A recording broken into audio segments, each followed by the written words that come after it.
Wondery Plus subscribers can listen to Crime and Sports early and ad-free right now. Join Wondery Plus in the Wondery app or on Apple Podcasts. In the depths of an Atlanta forest, a clash between activists and authorities ends in tragedy. I'm Matthew Scher, and on my new podcast, We Came to the Forest, we expose the hidden truths behind a shootout that left one activist dead and countless lives forever changed. Binge all episodes of We Came to the Forest ad-free on Wondery Plus.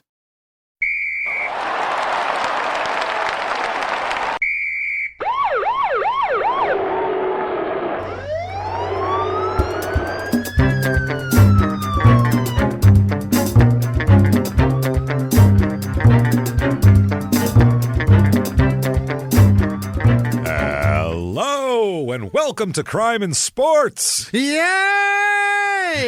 Oh, yay indeed, Jimmy. Yay indeed. My name is James Petrogallo. I'm here with my co-host. I'm Jimmy Wissman. Thank you, folks, so much for joining us on another insanely crazy episode of Crime and Sports. We know it's going to be crazy because this is episode 322, I just realized. So we have had a lot of crazy before, and we'll continue to have crazy in the future.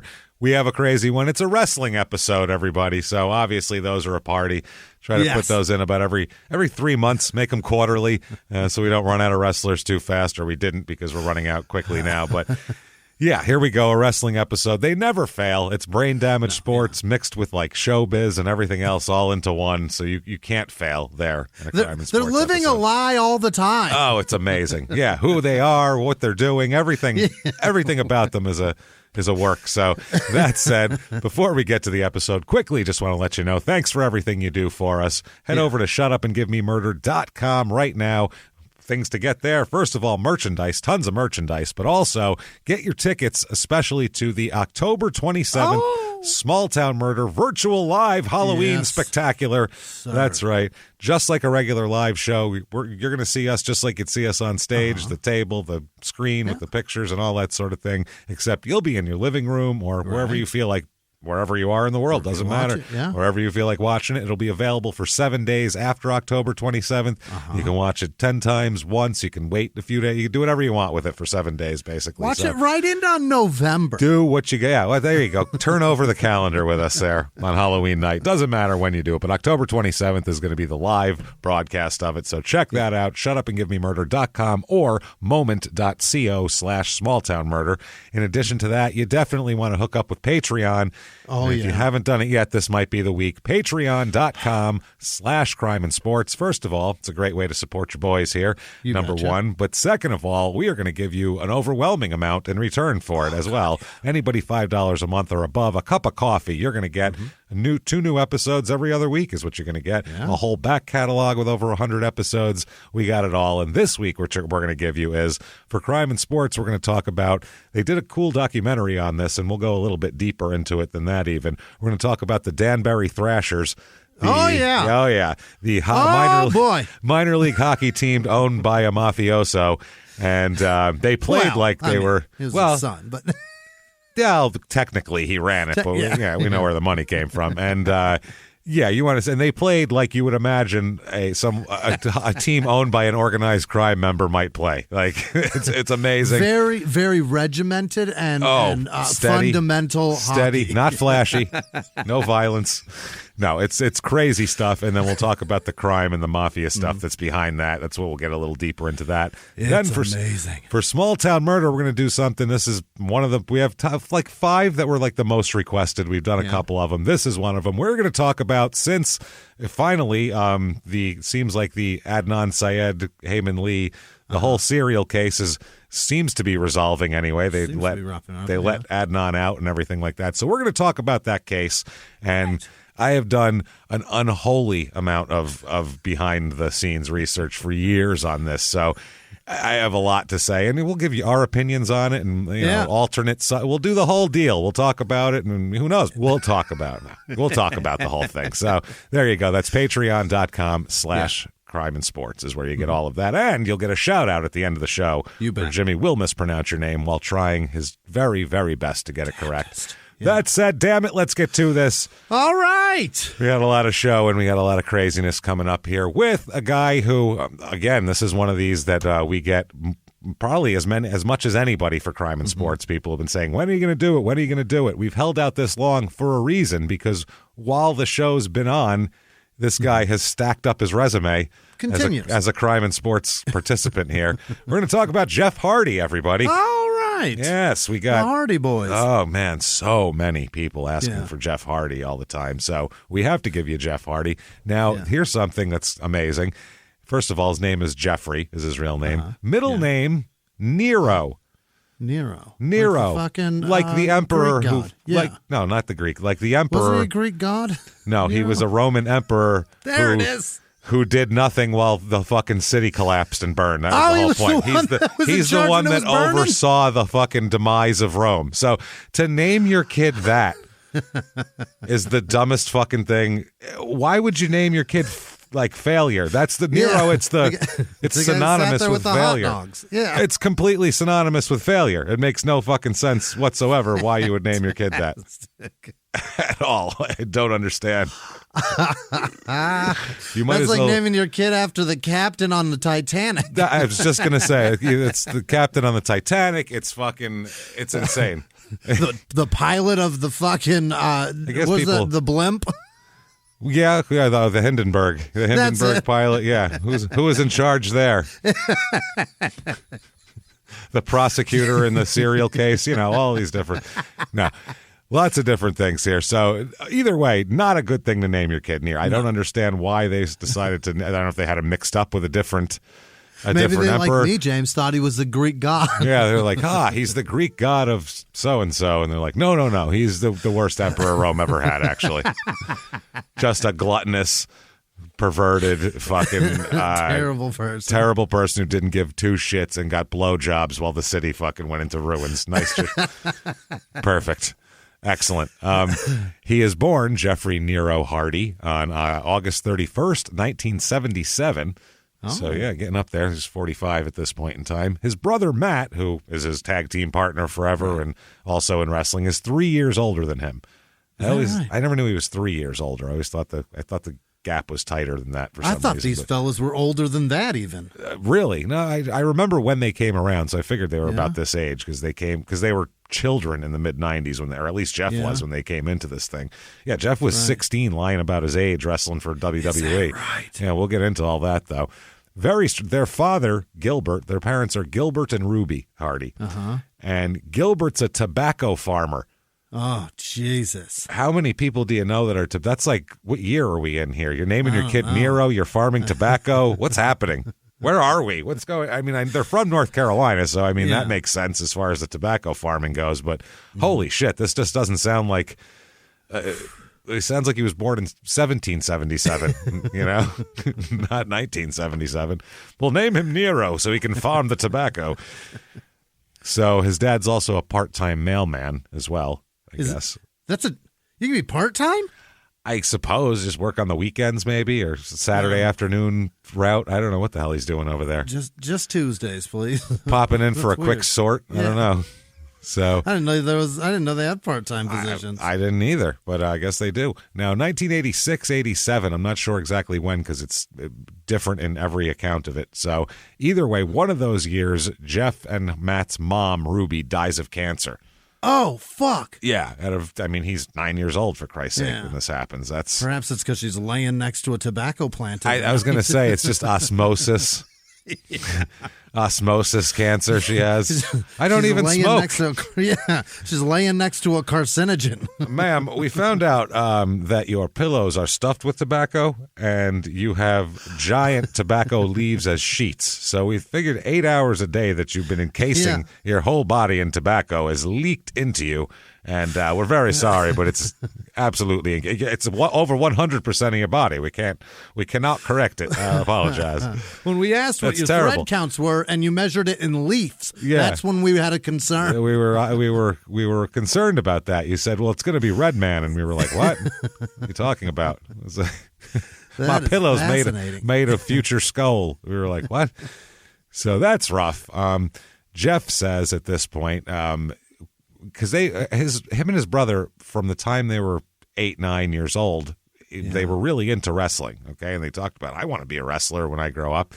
And Jeff says, quote, "Our mom died when I was 9. Our dad was farming tobacco and working his ass off. We did too. Our dad was set to believe there's no future in pro wrestling. He'd say, quit dreaming and go take the civil service test and get ready to be a postman or something." So that's a very old school There's mentality. A civil service test. Absolutely. You ever see that on pen Seinfeld? And paper kind of test? Yeah, you got to go take the test to see where you place and see if you're, if you're going to be a postal manager or if you're going to be, I don't know, the guy it's like the pressing the ASVAB sort button, Yeah. But no, there's a Seinfeld episode where George's parents were yelling at him to take the civil service test. And really? He goes, "What am I going to be, a mailman? I'm a college graduate. I want to, blah, blah, blah." And it's the one where he's a hand model. Anyway, so... Quit dreaming and go take the civil service test and go be a mailman, you little bastard, which is a very common old school attitude. Yeah. Go get a job, because his dad, think about his dad, let's say his dad is 35 years old at this point even. So that means his dad was born in the 40s, which means his parents were in the middle of the Depression and probably pounded that into his skull. So, and at this time, people are still smoking in their living rooms. And, oh God, yeah, Jesus, this is his tobacco job is job hospitals. Security. Yeah, they're smoking on airplanes still. Oh, absolutely. Yeah. Oh, this is This is doctors are smoking while they're talking to you, like looking at your chart. Still telling you about your lung infection. I'd switch to Camels if I were you. That's the advice they give. You thought Get off those Winstons, geez. I was going to say, have you thought of Salem's? They're But so he's got a tobacco job that's clearly job security to him at the moment, and then the part-time postal service job is absolutely at that point. Jesus, everything's through the mail. Absolutely, nothing. And that's what he's telling him. Find yourself with a job security position. And that's it. It's job security. Get yourself a job that you're not going to get fired from, and you're going to have for 40 years. And because that's what you wanted to do back then, because that would, that would steel you against future depressions, is what it was. So people were, that depression, man, it affected the next generation too. It wasn't just the people who lived through it; it was their kids too, had that pounded into their skulls. Yeah, so it makes sense. The tobacco farm the dad owns. That's where they grew up. It's his own. It's his own. It's a small tobacco farm, and the kids grew up on the tobacco farm. I mean, that's where they grew up, was on a farm. So, Jeff said he thought there was no way we were going to be able to do that, meaning wrestling. And I can understand that, growing up the way he did, just having to work his rear end off. But it's something we wanted to do, something we dreamed about. Now that we've made it and we're established, he loves it. He's out buying magazines and action figures and everything he can. He's getting a kick out of it. So, hell yeah. Yeah, like most parents. Yeah, once they see that you're making money, you're like, oh, Jesus, what are you doing? That's great. I mean, I'm sure our parents weren't thrilled about comedy, but now that we make a living at it, they're probably like, okay. Right. It's because they can't see the path to success to that. And they don't know what you're doing. Right. So they're just like, I don't know why you're fucking with that. You don't know what you're doing. If I can't see the success angle, then you sure can't. Well, they look at it like, I know guys that work at the post office and have 2 cars and a house. I know those guys. I don't know anybody who's a successful professional wrestler. I don't know how you do it. I don't know what the hell you're thinking. Right. And if you don't come from a place, where that's a real accessible thing, it's just like anything else. It's like showbiz, just like comedy, the same thing. Absolutely. People go, your parents go, what the hell are you talking about? If you live in Iowa, they're like, where are you going to be a comedian? Shut up. Go do this. What's wrong with you? Yeah. But then as those people though, when they see you performing with somebody that they recognize, and they're like, oh, you're really doing it. And they have no fucking idea that I didn't make any money tonight for that. No, but they're very impressed with who you're rubbing elbows with. Stood next to that person. I sure did. And guess how much money I made? Nothing. When you came off stage, he said to thank him, and he knew your name. Yeah, he did. Isn't that amazing? Yeah, isn't that great? And then I paid my salary for parking and food and drinks and tips. So perfect. So that's fucking funny. Yeah, he said I was 9 and Matt was 12 when their mother died. So that became a very big influence to us, meaning wrestling. It might have been meant to be. When we're in the ring, we know her spirit is with us. Oh, that's nice. Yeah, that's very nice. That's a little ethereal for me, but I get it. That's fine. All right, do what you want to say here. Listen, he was 9 when she died. It's tough to move on from that. Oh shit! So I guess they wanted to. They also had to learn to cook and sew, and they had to be mom in the house, because Dad works a lot, so they had to take care of the domestic shit when they were kids because. You're taking mom's place. Go find a woman with amnesia and fix this. That, right? Christ. Jesus, this is a fucking problem. So, yeah, these kids are it's interesting. So they watched WrestleMania 4. Okay. Yeah. WrestleMania 4 was the one with the tournament for the belt. It's the one that happened. Andre the Giant and Hulk Hogan. Hogan was the champ. This is a couple months before, and they had the fake referee do the count where Hogan had a shoulder up and all that shit. So they held it up and had the big tournament, and Macho Man wins the tournament and becomes champion. Okay, so they said they watched that, and that really was a huge thing that made them want to be wrestlers, was watching Macho Man wrestle 4 matches. And that makes sense why they look the way they look. Well, it makes sense, too, because back then, everybody was 300 pounds or 270. Yeah. They were all these huge, jacked-up guys. And then Macho Man was kind of there was other guys like him, but he was the most successful smaller guy in WWE. In NWA, it was Ric Flair was the champ and everything, but Macho Man was totally different than everybody else. He moved different. He was quick. He'd do that jump up to the top rope and jump on. Right. Nobody fucking did that back then. They climbed up carefully to make sure they didn't fall off. Whereas he just that rad flair that he had. You know what I mean? Like the movements and the posing. Yeah, everything. He was very visual. Everything from his cape with his giant fucking sparkly Macho Man cape to having Elizabeth with him. Yeah. The whole presentation. And then when he get in the ring, his quickness and his moves and he just wrestled different than other people back then. Yeah. Nowadays it would be considered, slow or whatever. Goofy, but I mean, at the time he did shit that a lot of people weren't doing very, very well. So they saw that and they were like, oh, wow, he's not that huge. Mm-hmm. He's doing these crazy moves. Before that, too, they had seen mostly WCW because they're from North Carolina. So that's... Okay. They saw, NWA at the time. They saw the Mid-Atlantic territory, which was Flair's main deal there, Jim Crockett Promotions and all that shit. So that's what they had saw there. Tons of Ric Flair. They did see WWF in the late 80s. They went to a show. We came through North Carolina, and Andre the Giant was there. Oh, God. And they said it was real fucking cool to see Andre the Giant in person. Right. They're just like, whoa, look at that. Yeah, just whoa. His head is the size of a fucking Honda. You know what I mean? It's enormous. Just to see that. Just to see that shit in person, you're like, what the fuck happened to you? Seeing him on TV in The Princess Bride even, I was like, that is so much man. Next to a bunch of Hollywood actors who are small for regular people for the most part. So, I mean, this guy's, 5'9" and $150 standing next to Andre. He doesn't look very big. Because the other wrestlers look small next to him in his heyday, and they're all huge. So now, in addition to wrestling, they got into motocross and dirt bikes and shit like that. Really? Which is very common for this area because they're from rural North Carolina. There's a lot of woods and a lot of places to ride shit like that through. So apparently, according to an interview he did here, this is their autobiography that they wrote in 2003. Oh boy. Yeah. That he had a Yamaha YZ80 is his first bike. Yeah. So which I know a lot of people who that's their first bike. It's a cute little bike. There it is. He said he had his first race when he was in the 9th grade. He also played baseball and even played a little football as well in school. Really? Absolutely. Matt says that. His brother Matt says Jeff is an amazing athlete. He said everything he did, he was good at pretty much. He's very graceful. He's really good. Yeah. Matt was never quite that good, but he was coordinated. He just had a different thing. He apparently crashed his motorcycle at one point, hurt his arm, and stopped playing baseball and football as well. He also did some amateur wrestling after that in high school. Did high school wrestling, and Matt said that they're from Cameron, North Carolina. That's where they're from. And they said it's so small that they didn't even have a wrestling team when Matt was there. Oh. But then they had gotten one by the time Jeff was in school. So he said, this is from Matt, the year after I graduated in 1993, they got one. And Jeff did it a couple years. He did well. He's an amazing athlete. There's nothing he can't do. Everything he does is so beautiful and graceful.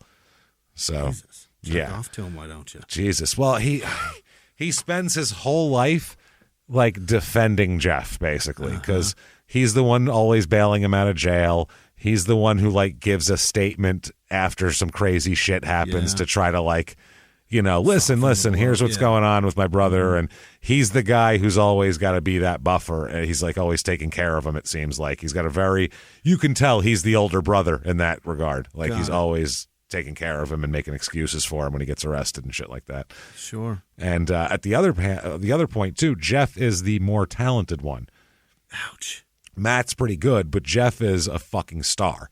He's a fucking star. I mean, Dad saved the good load for 3 years later. Yeah, he did. That's what happened. This is one of those. Damn it. It's tough. That's at least if it's the older brother, you can deal with it, I think. Like if your older brother's better than you, your older brother's always better than you at shit. So you accept everything that. forever. Yeah. But it's just like one of the, because they're older than you, so they were good at it before you. So when you're 9 and they're 12, they're better at baseball because they're 12 and you're 9. And they got 3 years more experience, not just development, but they know what they're doing. Well, like I've seen interviews with Lanny Poffo, who's Randy Savage's brother, and he was leaping Lanny Poffo, and he's kind of a B-level guy in wrestling. He was not a giant star, and Randy's a fucking iconic star, and Slim Jim, and also Randy before he hurt his shoulder was a minor league baseball player, was signed by signed by the Cincinnati Reds. He played multiple years in their farm system, so I mean he's a fucking athlete. I mean literally a professional athlete. So.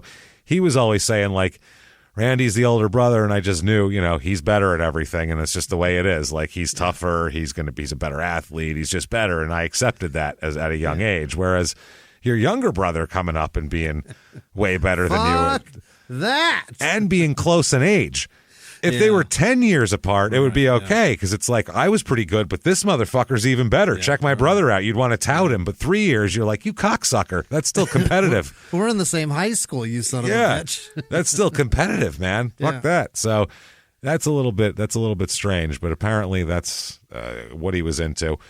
Jeff is also he's real into art and music and stuff like that. And you can tell by his just his ring attire that he's not a typical kind of meathead.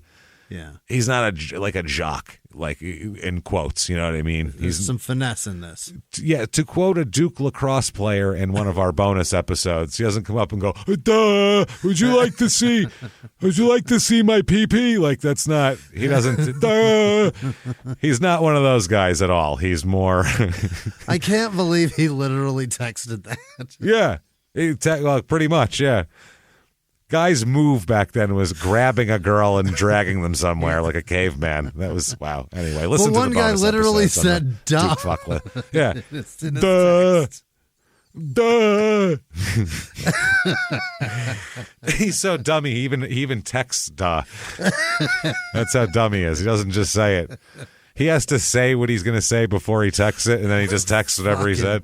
Jerk. or it's speak to text, and he went, duh, I want to look at your boobs, and then that's what it said. Think it was. Yeah. And the phone was he literally said duh. Duh. God, those are amazing, those episodes. That Duke fuck list is amazing. So I hate all of them. Oh, how do you not hate them? There's not a happy person to root for. No, everybody in it is just terrible monsters. It's a bunch of awful people that got put into a fishbowl together, and they all fucked. They just lube each other up and fucking hump each other. If it goes in a hole, fine. But if not, whatever. I'll just hump your fucking shoulder. It doesn't matter. We're all lubed. Not a redeeming character in the story. Duh, I'm just going to hump over here. Duh. God, I hate them all. It's hard not to. It's hard not to. So, anyway, that's what Jeff's into. He's into art. He likes history in school and shit like that as well. Now, their father in 1987 gave them a trampoline for Christmas. Oh. Because I think he's going, I got 2 boys. Their energy levels are off the charts. Their mom died. I don't want to yell at them. Fucking go get your energy out. Jump on this for a while. Go bounce, motherfucker. Yeah. And you can see them out there. You know where they are. Yeah. Great. There you go.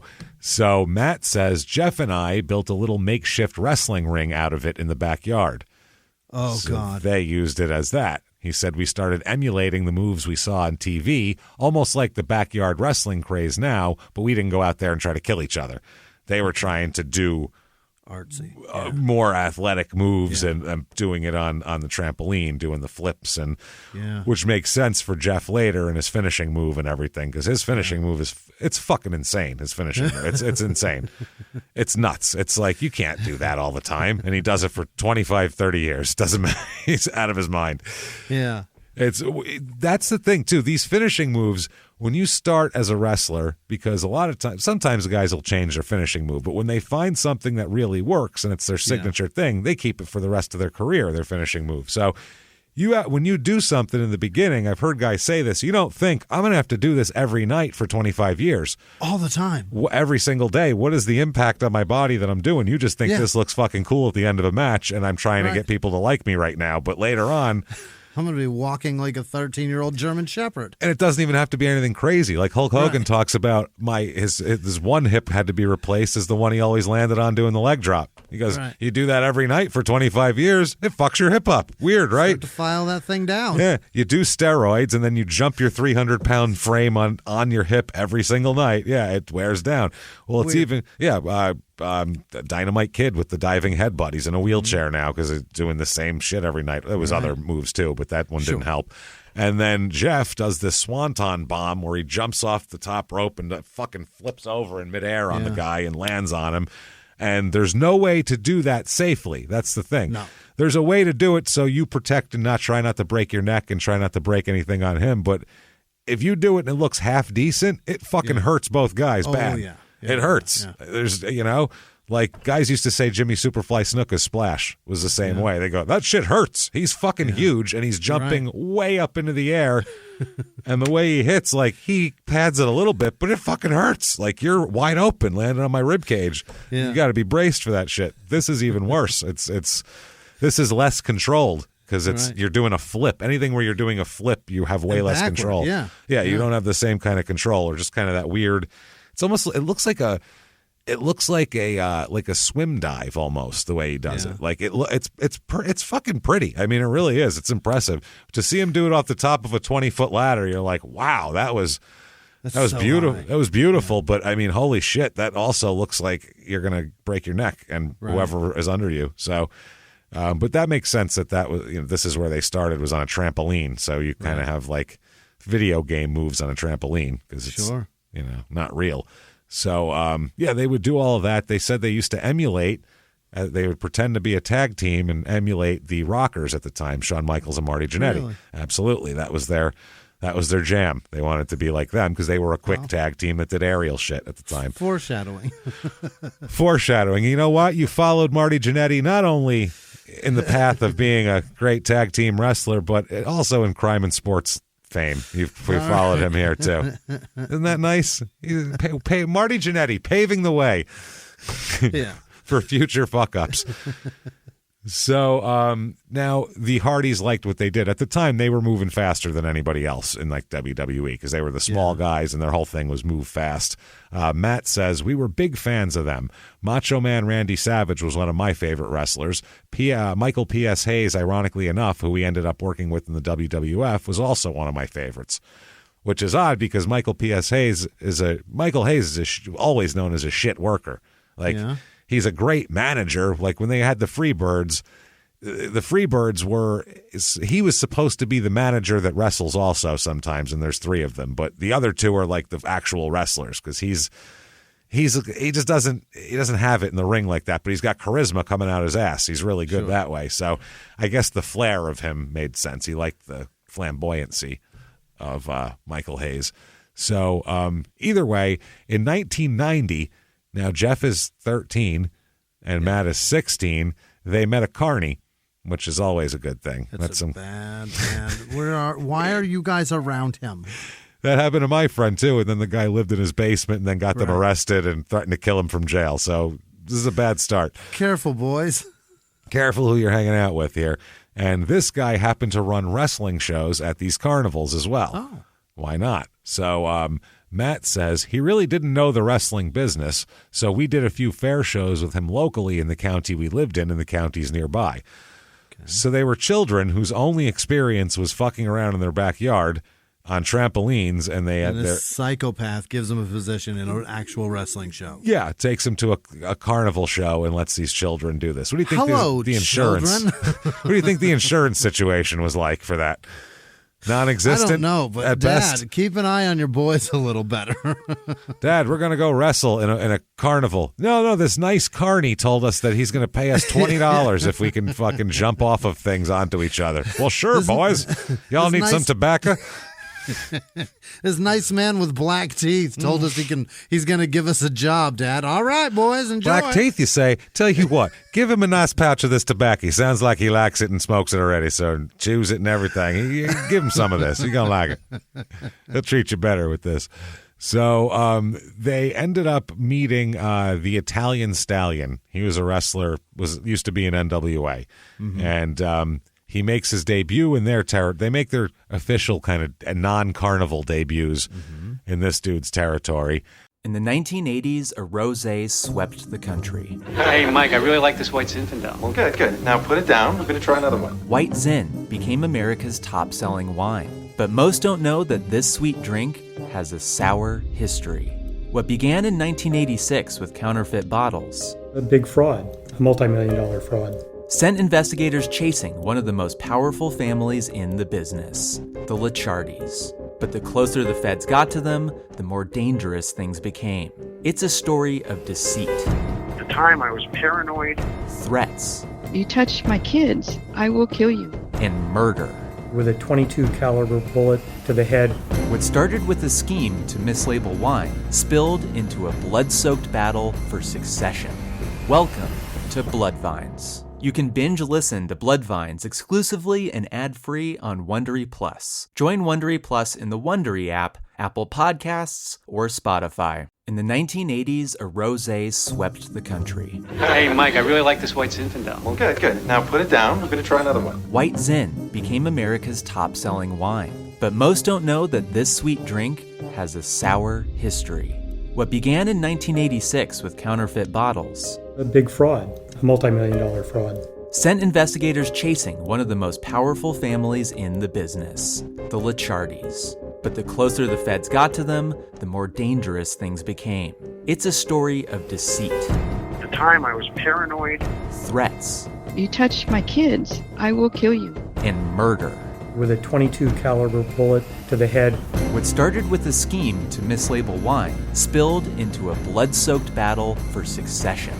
Welcome to Bloodvines. You can binge listen to Bloodvines exclusively and ad-free on Wondery Plus. Join Wondery Plus in the Wondery app, Apple Podcasts, or Spotify. But Matt says more or less we were self-trained. When we were with the Stallion, he kind of polished us and taught us about the business, how it worked, the terminology, the psychology, why everything is how it is.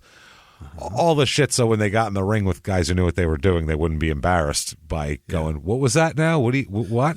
Say again? What do you want me to do again? Because there's a lot of... Power bomb? Yeah. Well, not only the moves, there's a lot of like just terminology of things of, Sure. If you're talking about the match and you go, yeah, we're going to do this. And then you make the hot tag and they go, well, what the fuck does that What's mean? the hook? What? Yeah. They go, what the fuck's a hot tag? Then you're fucked and you have to explain from the start of how a wrestling match works and the psychology of it. And Right. nobody wants to work with that kid, I don't think. So that ain't cool. So anyway, yeah, they taught him that shit. Then they started during this time the TWF. Oh, yeah. Their own promotion. The Wrestling Foundation. That is Trampoline Wrestling Federation. That sounds terrible. That sounds terrible. Later, they changed it to the Teen Wrestling Federation. That sounds even worse. I just see a bunch of like shirtless guys and mustaches in that crowd. Just, I'm here for the teen boys. I mean the wrestling. I don't know. We showed up because the word teen was in the title. And in wrestling, usually they're shirtless. I figured greased up, shirtless young boys are going to be here. So I...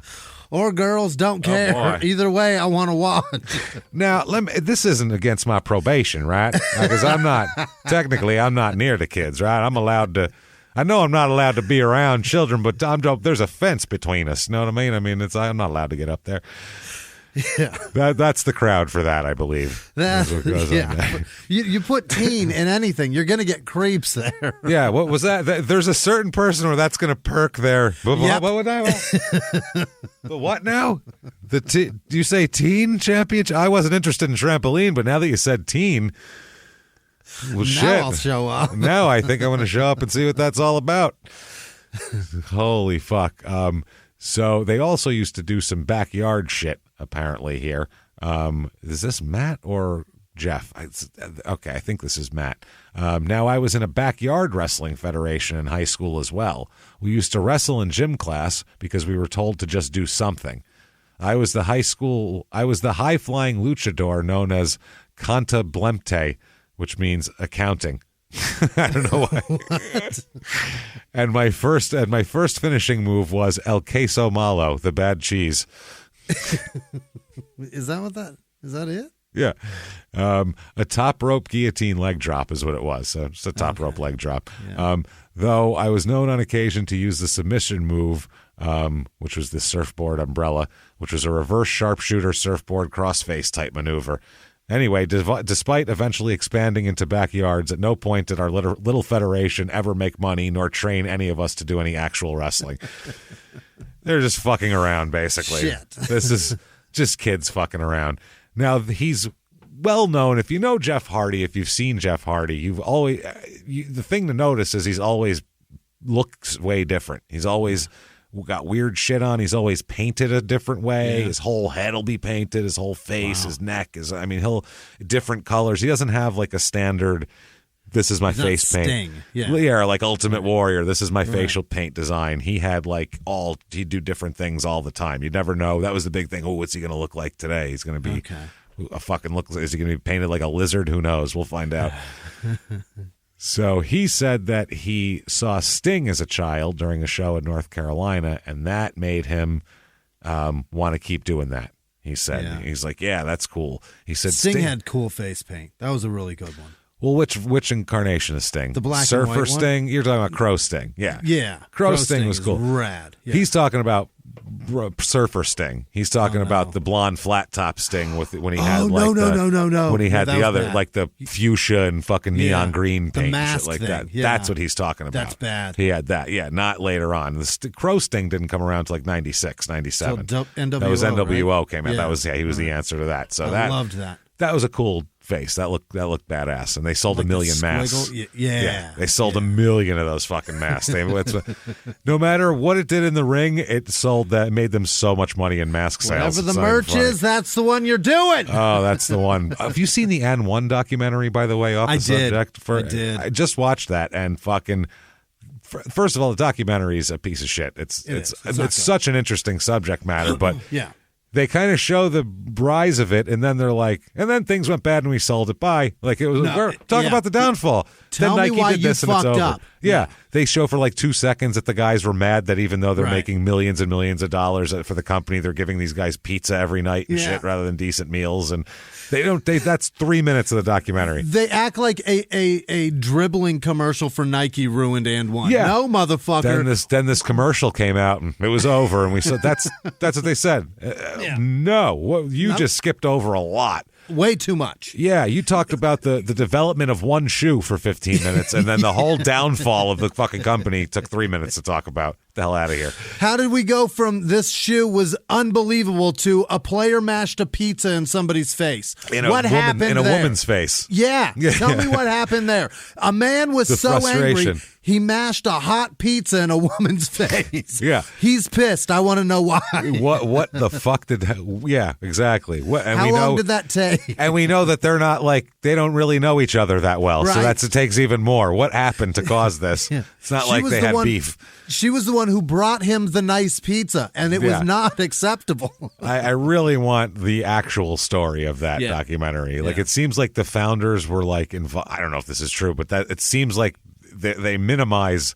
They just it's the rise and fall of N1, and they don't talk really about the fall at all. They minimize Do you it. It's think? stupid. And I'm going out on a limb, but do you think it's because it will look mad racist and shitty on their part of what happened? Yes. Yeah, absolutely, right? How do you make a documentary where 3 college guys, a Stanford grad and 2 Wharton grads, start a fucking league that has a whole company that has merch and a league that is literally nothing but like urban culture and black guys and everything and like that. And you got these white dudes, and you got these 3 white dudes, the fuck out of it. And you're feeding these guys pizza every night when they're making millions and millions of dollars for the fucking company, and you're like, what? Yeah, that's going to look bad in a documentary. It feels scummy to see them struggling. I mean, granted, they get to do fun things, but those are all write-offs for the company. That's not taking care of their families. The company's being complete fucking jerks about everything. And some of the guys are making money, and some of the guys are making ugats is the problem, and that causes strife with the players. Anyway, that's an interesting documentary. I love it.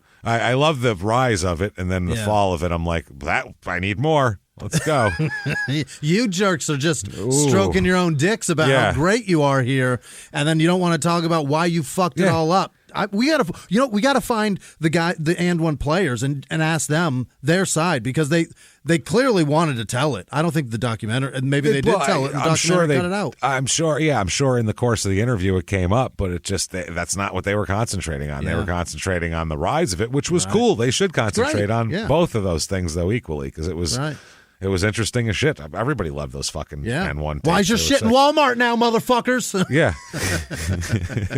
Yeah, now it's not good. Now it's trash. Well, some crap, what was it, American Sporting Standard or some crap bought them, some horseshit company. People that are just pumping out garbage product and putting it in the lowest rung. That's it. So that's what they get. It's at Kohl's now. Enjoy. Not even. It's at fucking Walmart, James. Oh, God. What's worse, Kohl's or Walmart? For sure, Walmart. Really? Absolutely. Kohl's is just Mervyn's. Remember Mervyn's? Yeah, that's true. Yeah, Mervyn's a little bit everything. I've only been in a Kohl's once, and somebody gave me a gift certificate, and I needed a frying pan, and I saw Kohl's had frying pans. I went to get a frying pan, and there was no prices on anything, and I walked around with the frying pan for 20 fucking minutes trying to figure out how much it costs. I was asking people at work, do you know how much this costs? And they're like folding baby clothes, looking at me like, I have no idea how much a frying pan costs. I'm like, that's no one does. That's pretty much the answer to everything there. They don't know what the cost of anything is. They just like make it up, I think. Because at the end they go, your total is $135 and you saved $6,000. You're like, what? How did that? What are you talking about? I'm coming out on top here. But I didn't know what I was. Yeah, I never went back because I was so confused by the place. So that's how that works. It's a very strange place, and I don't know how they value anything in there. No, I don't either. I don't know what they do or how they do it. All I know is my son loves the Nike shirts that they stock, and he's like, he always wants to go get the Nike shirts from. At least go look at them and find one that he likes. Okay, I know I had a $50 gift certificate, so I was walking around going, "Is this less than $50?" Because I'm not paying out of my pocket here. Like, is this less than $50? Please tell me. The basketball shirts there are around $14, and Dad likes that, and he loves that. So that's fine. Yeah, it's a fucking shirt to play basketball in. Who cares? Do your thing here. So. Anyway, he says Sting was coming out, and this was an old NWA show. This is before WCW bought out NWA. Sure. And he said, and I was able to touch his shoulder, and he had his face painted, his neon green tights on, and the blonde hair. And I was like, oh my gosh, I want to do that. I want to make somebody feel like he made me feel right now. So what? I want to make another little kid horny. I was able to touch his shoulder. Ew, what? You know how the kids at the gate trying to go ahead, you get him, Sting, go ahead, buddy. Such a weird sentence. It is a weird sentence, and it made me go, man, my dick sprouted hard as a rock, and I wanted to make someone else feel their little pecker get hard. How weird I just felt. Exactly. So he says that he likes the face paint as well. First of all, it's a creative outlet. He can fuck around. He likes art. Yeah. And on top of that, he says also he's pretty introverted and he's a pretty shy guy outside of wrestling. So he says, with this way, quote, I can get to the building and have this image in my head. And being that I don't have a canvas, I could just use my face as what I want to try to bring to life. All of these artistic thoughts come into mind. Like it shows artistic freedom and also freedom of your soul. It's like expression at its best. I think I'm more sociable when I'm all painted up. I think I feel normal, quite normal, a lot more normal than when I'm all shy and not painted. He said, that's Jeff Hardy, the charismatic enigma at his best. When he comes out with the face paint freak, man, that's by far a compliment in my book.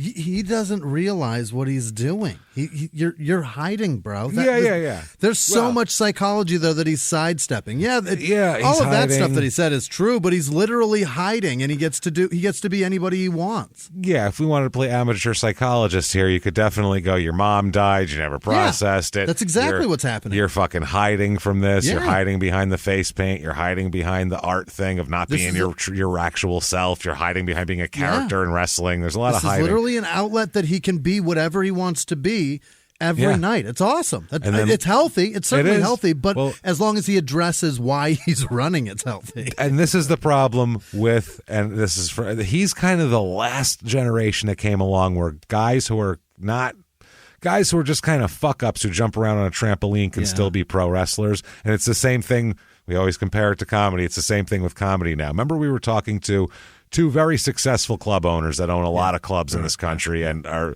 really successful in comedy, these guys. Insane, we were talking to them, and both of them were lamenting the loss of the kind of nutbag comedian, just the guy who's the girl or whoever that's just kind of out there. Maybe they're a little fucked up on whatever the fuck, and they're a little eccentric, and somehow this comes out in this funny thing, and they can harness it for an hour a night on stage. And they go, now it's all these guys who are like, well, I was a lawyer for the last 6 years at the firm of so and so. Then I decided I wanted to do comedy because that's who comedians are now. He's like. It's just weird. And we were saying, well, that's because nowadays you can't make a living breaking into comedy, so you have to be subsidized. So you have to be from a rich family or have some trust fund. Your or bills have to be paid one way or another. A big nest egg from a job that you did that was successful before that you could take a couple of years off. You can't be a fuck up who's doing comedy every night and also working 3 jobs because rent is crazy expensive. Right. That. Sam There's no time for all that. doesn't exist anymore. You can't do that. And wrestling's the same way. These guys now they're a different breed. They're like these. They're different. They're not just kind of fuck ups who want to express themselves. It's not like that anymore. Now they're all very regimented. Crafted. They're all like nerds now. Right. It's almost like there's a conveyor belt pushing these products out, and you can just carve it and then make it into a perfect thing and push it on down the belt. That's it. And they want for WWE, it's a publicly traded company. They want people who are, quote, good corporate citizens, safe, that they can promote. They don't want to have their stockholders bitching at them that they're employing bums and all this type of shit. So it's reckless. It's turned into that rather than what it was, which was literally a traveling carnival with a bunch of degenerates and pedophiles and drug addicts and criminals, and we'll keep them inside the ropes. Don't worry about it, and then we'll get them out of town right after the show. Don't worry. That's what it seemed like, though. Literally a chain gang across the country that you let loose on each other. Yeah, don't worry.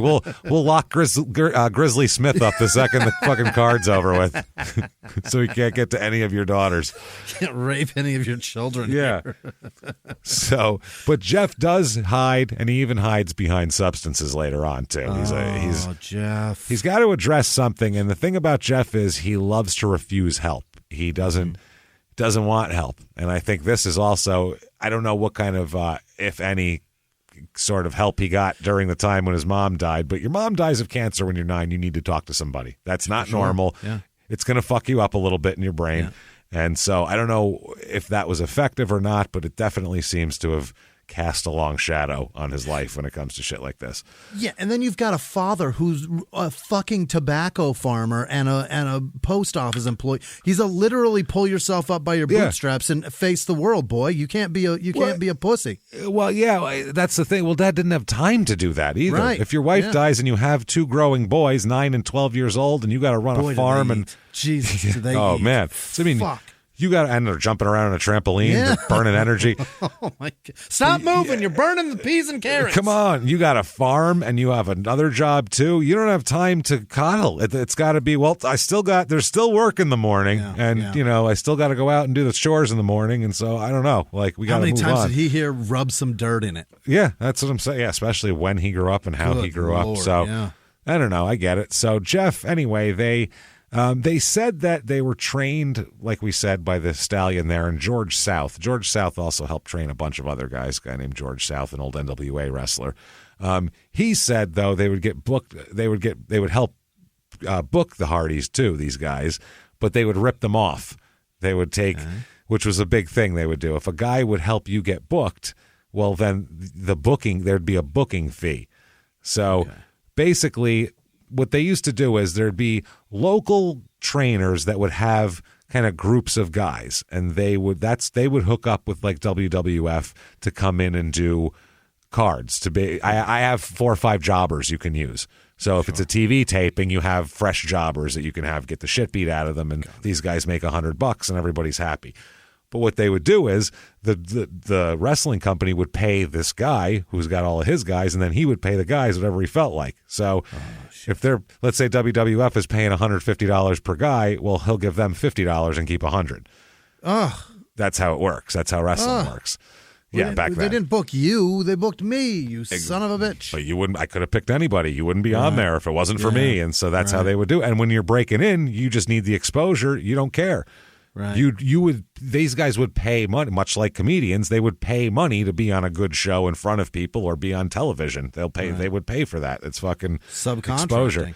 Yeah, that's the thing. So they end up basically getting a series of they get tryouts. Basically, they kind of get to go into the WWF at the time, now obviously, and go to Monday Night Raw and sit back there and basically be, in case anybody else doesn't show up or gets hurt or something like that. Yeah, we got you guys there. Bring your gear. You can come sit in the locker room.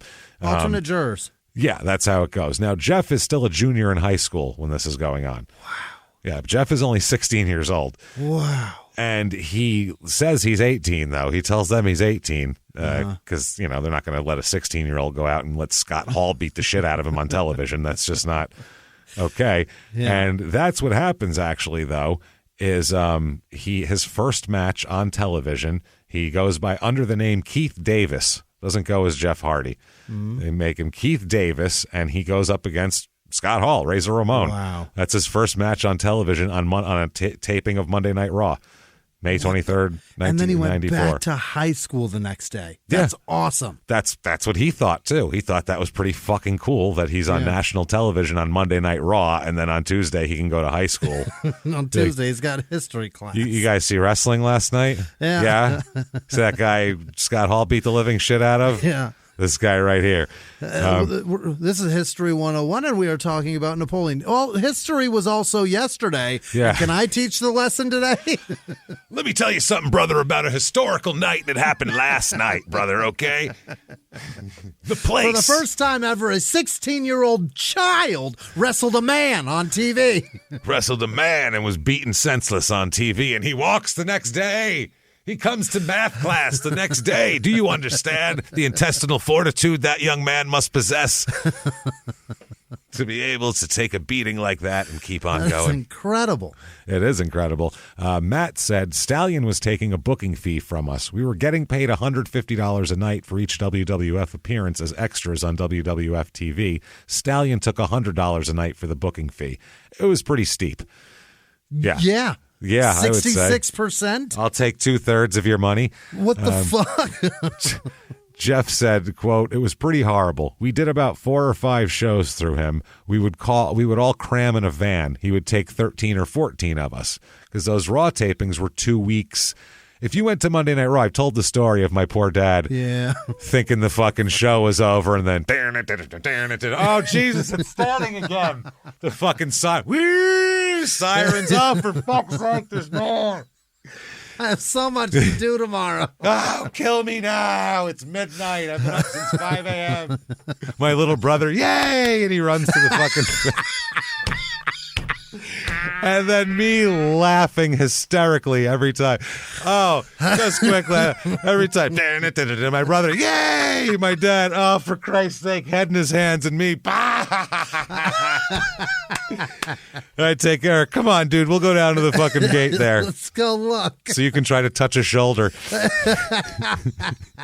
Where I'd shove small children out of the way and insert my 7-year-old brother into there. Here you go. Your dad's just leaning against a pillar trying to get 2-3 seconds a nap each time his head bobs. He's just on, because this Civic Center too had almost like benches, but so he's just sitting there, just head in his hands, just like, my God, it just never stops. Then after they tape 4 episodes of Monday Night Raw, 4. Then they do more matches for videotapes that they were doing. Coliseum home video. They Promo just do shit. Yeah. It would be more match. So it would be a 5-hour show if you went for Monday Night Raw.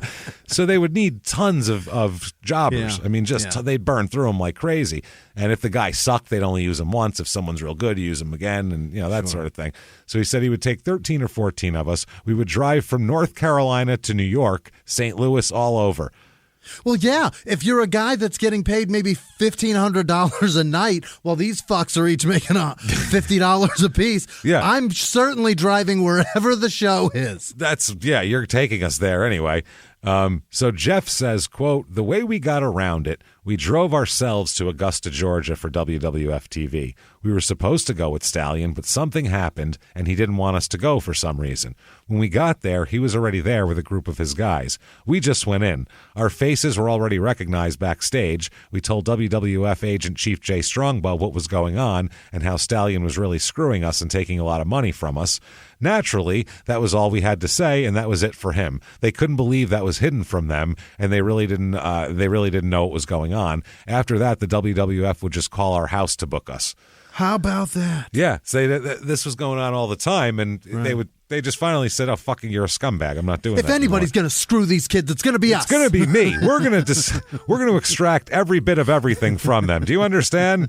We don't want them all damaged, bruised up when we get them. Jesus Christ. So, they said that was, that was going on. He says, quote, Jeff says, still, if it wasn't for the Italian Stallion, we wouldn't be here right now. But he didn't have to do that. We later ran into him and we started talking. It was like nothing ever happened. He kind of forgot it and we did too. Well, we didn't forget. He knew that you caught on is all. That's it. 10 years later, if they're stars, then it doesn't matter anymore. I'm not mad at promoters that I did shows for that I got paid $10. I know they were making decent money on. Right. Now, who gives a shit? Yeah. At the time, I was like, hey, fuck you. But now I don't care. Dude, looking back, that guy that was running several shows a week, you know who he is, in Bad Rooms, he was making $2,000 a month in comedy. Yeah. Putting on doing nothing, shit shows. Yeah. Not being funny, $25,000 a year, that guy. That's crazy, right? We're all assholes. But that's what the Italian Stallion here. In these businesses, these people find people without talent find these ways and these creases. You know how fucking mice and bugs and shit can get into your house through the slightest little crack, and you're like, how the fuck would anything get into there? That's what they're looking for. The slightest little crack they can squash themselves down flat and squeeze through. And squeeze people with talent and squeeze the money juice out of them and get everything. I bet I can use this person to make a few bucks for me, even though I'm useless. They exist in all facets of entertainment. They really fucking do. Scumbags. And especially ones like this that were kind of cash on the, on the fly and without contracts, because these jobbers just come in they're booked. Hey, you want to come in and do these shows? And they come in and do a show and they leave. There's not under any kind of contract or anything. The money's so minuscule. There's not even a 1099 filled out. It's just here, take this and go. No, by the end of the year, it probably wouldn't. So Jeff gets his first match, like we said, against Razor Ramon, who is Keith Davis. Yeah. Now, apparently, this match, he was a little rough on him. Razor was a little rough on Jeff Hardy, and Jeff Hardy was 16, and he looked like a child. So you got a guy like Razor at the time who I think if you put him against somebody who looks like a child, he's got to try to really look pretty decent at this point. You know what I mean? He can't look like this guy's beating him up. So he says apparently there was another guy who backed out of it and they they put Jeff into it. That's what happened. Another guy couldn't be there. So anyway, Hardy, they told him he was 18, and he went in. His first match is against Scott Hall, and the way he puts it, quote, he beat the living shit out of me. He said he wanted to cry afterwards. He's like, it was bad. He beat the shit out of me. He said, though, but the next night, he faced Sean Waltman, who's X-Pac, and we've talked all about him. He's terrific. And he said he was treated him like gold, and they had a great match because he was a little guy, so they could have a good match. Yeah. And then after that, Hardy, Razor Ramon's talked about this. Scott Hall has talked about this in interviews, saying that Jeff Hardy was like their favorite jobber. They loved him. Is that right? Yeah, they loved him. Like Scott Hall said repeatedly, like whenever they needed a jobber, they're like, why don't you use him? Use this guy. He can fucking work, actually. He's not bad. He can work. Later on, he'll have a match, I believe, against Razor Ramon, if I'm not mistaken, where he wins by count out. It's a fucking big deal because Razor wanted to give him a, that's nice. Kind of a joke win. But what he allows him to do is Scott Hall says and also X-Pac said they would let the Hardys, they'd let him miss something. That would be like a very generous thing for a star to do. Sure. Where normally, if I'm a star, I go in and if it's a jobber, I beat the crap out of you and I win. You might get a punch in and I go, I'm hurt a little, and then you run off the ropes and hit me once, and then the next time you run off the ropes, I clothesline you and you're fucked, cut you off quick. But you get a little comeback, but you're not going to get like a whole thing where you're beating me up and then you try some crazy move because I'm so hurt. They're not letting anybody do that. But they liked them so much, they would let him miss a top rope thing. They're not going to let him hit it on them, but they'd let him go up and miss something on them just so that he can show off that he's athletic and can do a top rope move. So that's a huge compliment from a star. Piece of shit sport this is. Yeah. Hey, I'm going to allow you to miss something and fall on your head. And then the other guy goes, really? Oh, my God, thank you. Because that's like, oh, my God, you're ready to kiss that guy's feet. Like, oh, my God, thank you so much. That's amazing. You're going to let me do a backflip tonight and land on my fucking back? Yeah, because if you wanted to, you could just punch me to the ground and then spit on me, stand on my chest and pin me, and I would have to go along with that. So the fact that you're letting me hurt myself to miss something. I'm gonna land on my face tonight. I can't wait. You're a real mensch, aren't you? Yeah. So that's pretty fucking funny. So anyway, he does all of that. He says that his childhood inspirations for wrestling were Sting, Shawn Michaels, who I could very easily see that because they're the similar size and everything like that. And he liked Shawn Michaels and Marty Jannetty. And also two guys you wouldn't think of when you think of Jeff Hardy, but Hulk Hogan. Yeah. Which, I mean, I guess he was such a big star in the 80s. You couldn't help but be influenced by him if you grew up watching him. And then the Ultimate Warrior also. Which, face paint, again. Yep. More face paint and, showmanship, the thunder stuff, all of flamboyant. Yeah, terrible as a wrestler, but still the entry.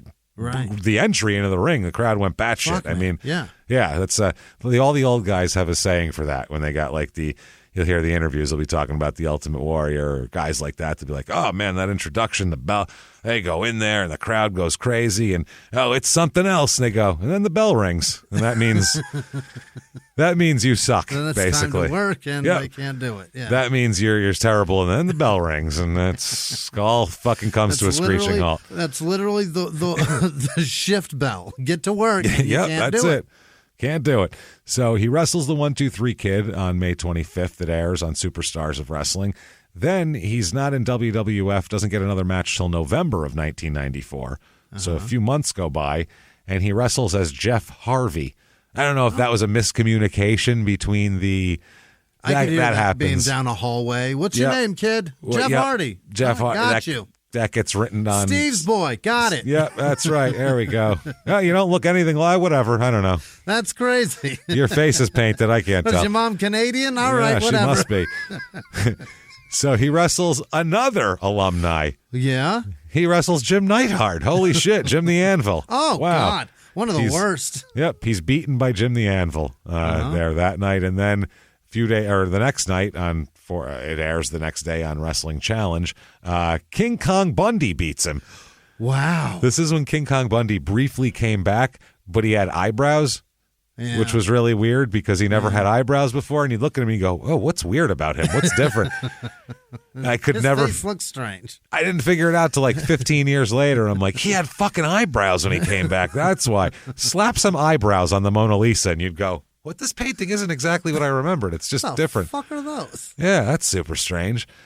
Behind the closed doors of government offices and military compounds, there are hidden stories and buried secrets from the darkest corners of history. From covert experiments pushing the boundaries of science to operations so secretive they were barely whispered about.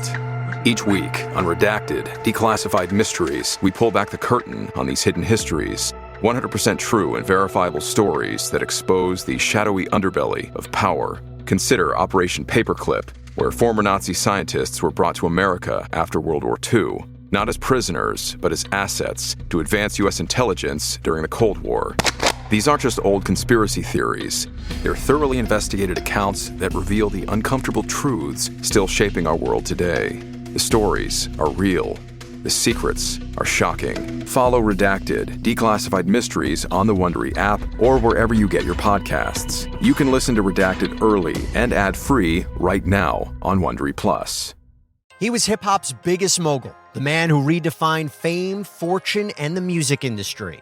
The first male rapper to be honored on the Hollywood Walk of Fame, Sean Diddy Combs. Diddy built an empire and lived a life most people only dream about. Everybody know ain't no party like a Diddy party, so. Yeah, that's what's up. But just as quickly as his empire rose, it came crashing down.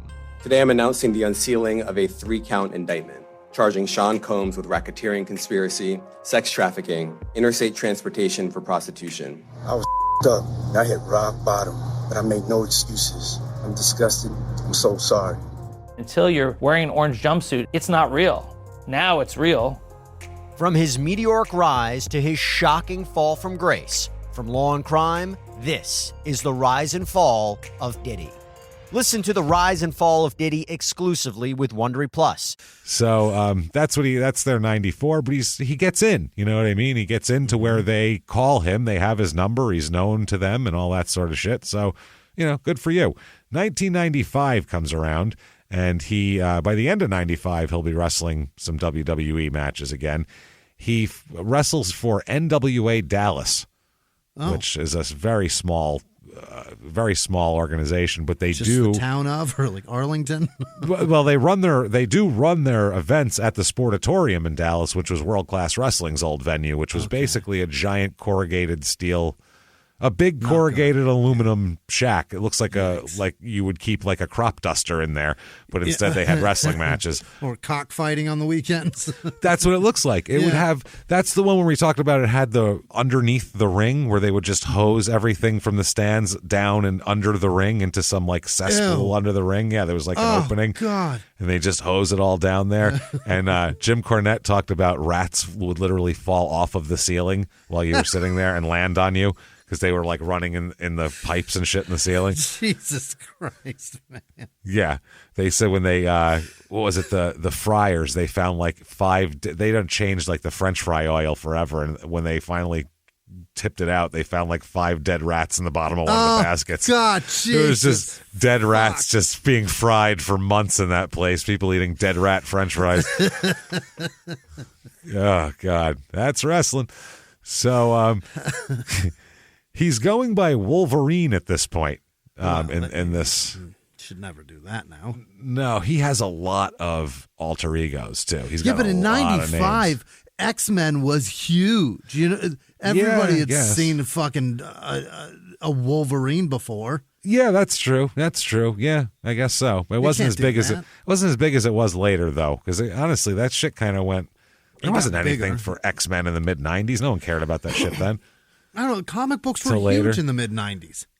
Not mainstream though. They were huge with the certain. Really? Yeah, I don't think they were until all these fucking movies started coming out in the early 2000s. I don't think it was. So? I don't think it was as big. I mean, it was a big deal. You know who Wolverine was, but I don't think it's as mainstream now. Where like every lady knows who Wolverine is. I don't think it was like that. I feel like '95 was when Neo Geo came out with the fucking Capcom versus X-Men thing. That's pretty fucking. That is really that. I don't know. That was one niche, of my favorite though. games. Is it? Yeah, niche? yeah. Was I that far from the fucking fray? We were the audience for that at the time. Okay. Yeah. Like outside, you know what I'm saying? Like that that was right to us that they were pitching that. I'm just saying, like, you took your average 35-year-old lady with three kids who drives a minivan. She doesn't know what the fuck a Wolverine is unless her kids are into it. Clue, right? Yeah, that's right. Whereas now everybody knows all that shit because it's up your goddamn ass. You can't help it. If you've seen a movie, you can't avoid it. So he goes by Wolverine. He also goes by, and he'll bring this one back a few times, Willow the Wisp. Okay. Willow the Wisp. Yeah, that's very he defeats, he's in the NFWA, which is in Robbins, North Carolina here. Yeah. And he, and what is this, March 25th, 1995, he beats his brother, Matt, to win their heavyweight championship. Beat him. Beats his brother Matt. Yeah, Willow the Wisp beats his brother Matt, who was going under the name of Surge, like the soda at the time. And then he was going by Jolt U. After that. Yeah, it is. It's Surge with a U. Yeah, that's what it is. Surge he's going by. He's a Surge. It's going by Jolt after that. It's very good. So he's that. Then he's going to be Ecto Cooler in a couple of years. Ooh, that shit was good. I love Ecto Cooler. It wasn't bad. Oh, yeah, I like that shit. Fine. So then by June, he's back on Monday Night Raw, getting beat by Waylon Mercy, who wasn't that Barry Windham, I believe Waylon Mercy was, if I'm not, it was either Barry Windham or Danny Spivey. I can't remember which one he was because I'm mixing it up with the other character that Barry Windham was, the Night Stalker or whatever a few years before that. Anyway, beats him on Monday Night Raw. Then on Superstars, Hakushi beats him as well. So he's being a jobber. Yeah. Next up, Wrestling Challenge. This is, I believe, probably all one big taping. He is beaten by Radford. Oh. Yeah, that's Louis Spicoli, who ended up dying a couple years later. Oh, no. Yeah. He looks like if Chris Farley was a wrestler. That's the best way to describe Louis Spicoli. He's like a blonde kid, like a fat blonde kid who everybody liked. So anyway, these are all different tapings because there's one in Bethlehem, Pennsylvania, one at the Wilkes University Marts Center in Wilkes-Barre, and then one, the one where, that's that one. Okay. Then he's going for SMW, which is Smoky Mountain Wrestling, which is Jim Cornette's company at the time. So Tennessee. Yeah, it's Smoky Mountain, so it's kind of that whole area. What do you call it? Kentuckiana, he always called that area. He went to all the hillbilly towns, he said. Yeah. So he gets beat there. Awesome. He's insane. It's funny as shit. That's at the Jellicoe High School in Jellicoe, Tennessee. Uh-huh. Wow, that sounds really glamorous. That night, the Hardys as a tag team, Jeff and Matt, also lose to the Headbangers, who are on WWF later on, Mosh and Thrasher there. Then also they lose to PG-13, who is Jamie Dundee and his partner. Now, Jamie Dundee, we absolutely have to do a goddamn episode about because he's a fucking loose cannon menace to society, and he's been arrested so many times. Then Monday Night Raw in August of 95, he gets beat by Triple H on Monday Night Raw. So there you go. He wasn't Triple H yet. He was still Hunter Hearst Helmsley at this point. Really? And he was doing the blue blood, I'm from Greenwich, Connecticut thing where he would come with like the ruffles on his collar and act all proper and shit. He was still doing that crap. Next up, they stick him in a tag team with a guy named Brian Walsh for a taping, just a Wrestling Challenge taping where they lose to the Smoking Guns, Bart and Billy Gunn. Oh, God. Next up, Monday Night Raw, he gets a match with Owen Hart. That would have been a fucking... That match.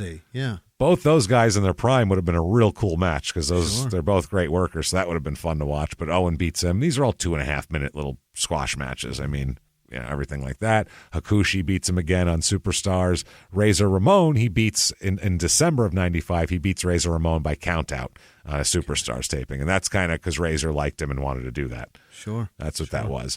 And that's interesting. So 1996 here, we won't go too far into match-by-match wrestling after this. It's going to be crazy. But I just wanted to give you an idea of the start of him. He's wrestled everybody who's anybody, which is pretty fucking wild and amazing to get to right out of the fucking gate. That's so rad. Yeah, he's only 18 at this point in the story. Like he's still a child. The best. He's getting to do shit like that. So in May of '96, the Hardys are beating a dark match for Monday Night Raw, so before it even starts, and then also that for WWF Superstars that week, they actually get a title match. Matt and Jeff Hardy. It's just they're going to get squashed though against the Smoking Guns, and the Smoking Guns beat them.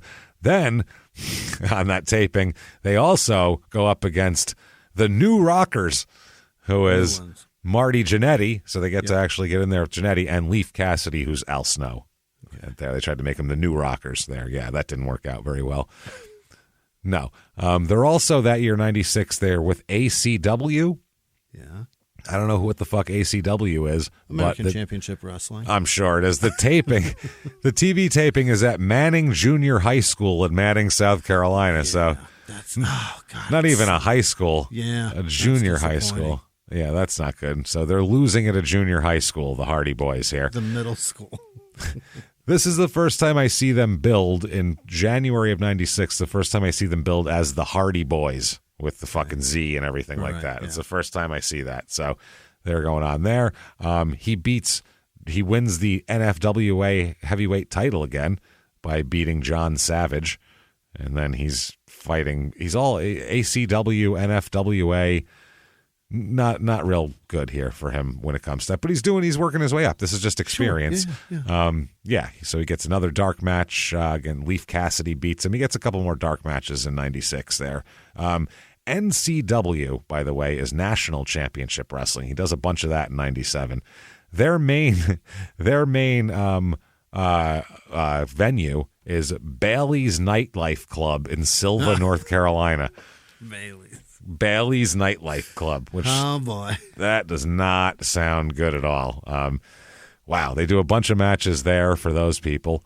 NCW, Wolverine, he is a bunch of times here, and Will-O the Wisp seems to be just back and forth. Yeah. Again, gets some Monday Night Raw spots. He gets beat by Rob Van Dam on TV. Cool. So he gets to wrestle him. The Headbangers beat the Hardy Boys on TV. Mm-hmm. Yeah, so they're one of these. They're like a tag team that all the guys behind the scenes are like, those guys are fucking good. Yeah. Like everybody thinks they're really good, but everybody also thinks they're kind of small and. Yeah, they're not big dudes. At the time, it's still kind of, especially the tag team division's kind of big guys. Even like the Smoking Guns are fucking huge. Those guys are big. You know what I mean? They don't look it compared to some of the guys, but they're giant guys. I mean, I loved when there was two Lucha Libre kind of guys. That was so rad to watch. Oh, yeah, that's always fun. Jesus, that was around this time, too. 97, that was huge. Everybody was doing that. So it's at this point where they form Jeff and Matt. Because their bookings are so kind of few and far between, there's not a lot of smaller federations left anymore, and so their bookings with WWF are rare. So they start their own promotion. What? They decide to. Yes, it's called Omega, or OCW, for Omega Championship Wrestling. Omega is Organization of Modern Extreme Grappling Arts. Oh, my God. The word itself is its own acronym. Oh, yeah. Jesus. Oh, Christ. yeah. Wow. Created and run by Matt and Jeff, they started as something to do, basically. They did everything. Matt sewed all the costumes worn. Yeah. He would do it. They had their sewing skills. Matt says, running the shows was so much trouble and such a hassle. It's great just to be able to work somewhere where you don't have to put the ring up. You don't have to worry about putting up posters. You don't have to worry about putting people in seats. It's nice to just show up, entertain, wrestle, and do your thing. Yeah, no shit. Running the show sucks, man. It sucks. Yeah, it's a nightmare. We started Omega because at the time there weren't a lot of places to wrestle and we didn't know anyone. We did it while we were trying to get our break. We kind of made our own opportunity. So Jeff also, he didn't want to book. He didn't want to deal with any of that. He's just a performer. And they're not making enough money to survive here at all. No. Jeff, like Matt's doing all the nuts and bolts of it. So Jeff has like a job while this is going on. He's doing regular shit here. So he said that he would he'd try to be different characters all the time. This gave him an opportunity to fuck around and experiment and do whatever he wanted because he wasn't trying to impress anybody because he was the one running it. So that is the benefit of having your own show. No matter it's comedy or wrestling, you at least get to work on you. Absolutely. A few guys came out of this too. Shannon Moore, future guy, Joey Matthews, Steve Carino, a few guys like that ended up who were, kind of well known later on here. He did all sorts of characters here. Willow the Wisp, Mean Jimmy Jack Tompkins, the Masked Mountain, Iceman. He had a whole bunch of characters he would do. Just fucking around trying to do shit here. Him and his brother wrestle a lot, by the way. They're each other? Against each other as a tag team. Kind of, they go on and off here. And then they get a couple every once in a while. They get a shot at WWE. They'll come in for WWF and do a, Shotgun Saturday Night became a big thing. They'd have them on there all the time. They needed jobbers for that. And they're doing their own thing, too. And it lasts about a year and a half, their wrestling promotion. We'll talk about. It lasts about a year and a half, and it only stops because they get signed to WWE. So they can't, they don't have time for it anymore. They have an actual contract. So it would be counterproductive to do that. Similar. Yeah. They actually, this is a cool ASW, which was in North Carolina. They actually had a match with the Hardy Boys versus Rob Van Dam and Sabu, which that's pretty interesting. Yeah. That would have been a cool one to see. Now, he's got a bunch of tattoos that he starts getting around this time. Hell yeah. The first tattoo he got was in 1998, and he got one that it starts on his head behind his ear and finishes down around it on his hand. It wraps like around his back and goes down his hand. That's a lot. It's a lot. He said another one is he designs his tattoos, too, because he likes to do art shit. So he's got a dragon, I guess, too, that he gets. There. He also has some Chinese symbols that probably don't mean what he thinks they do. And hard to decide what he is. Is he a douche or is he a college girl? Yeah, what is he? What are you? Where is that tattoo? Is that a tramp stamp you got there? So in 98, they get developmental contracts, and this is before WWE had a developmental thing. They didn't even have OVW at this point. They didn't have like anywhere to send a kid really, like their own promotion, their own under promotion. So they didn't have anything like that. Like this is before Tough Enough, even. Like Tough Enough didn't even come around until like 2002. So they had Dory Funk Sr., Terry Funk's older brother and a former NWA champion himself. He had his own kind of little school where the WWE would send people to get trained up with the finer points. So they sent him down. It's the Funkin' Dojo, it's called, down there. And they're also Edge, Kurt Angle, a whole bunch of people are sent down there. Oh. He says that Jeff said one night he remembered trying to do a reverse 450 off the top rope and knocked himself out cold doing that. So not good. So now when they come back, basically they kind of they have a weird look at first. Their look is very brightly colored, like Marty Jannetty, Sting type bright colors. Early 90s, too bright. Yeah, in the late 90s, and they're smaller guys, so they're not. They just look like these guys are going to get beat up real bad pretty quickly by the Road Warriors or the new Blackjacks or something. These colors haven't been out long enough for you to bring them back as fucking throwback. Exactly. Yeah, you can do it now. Right. That's fine. 30 I noticed years later.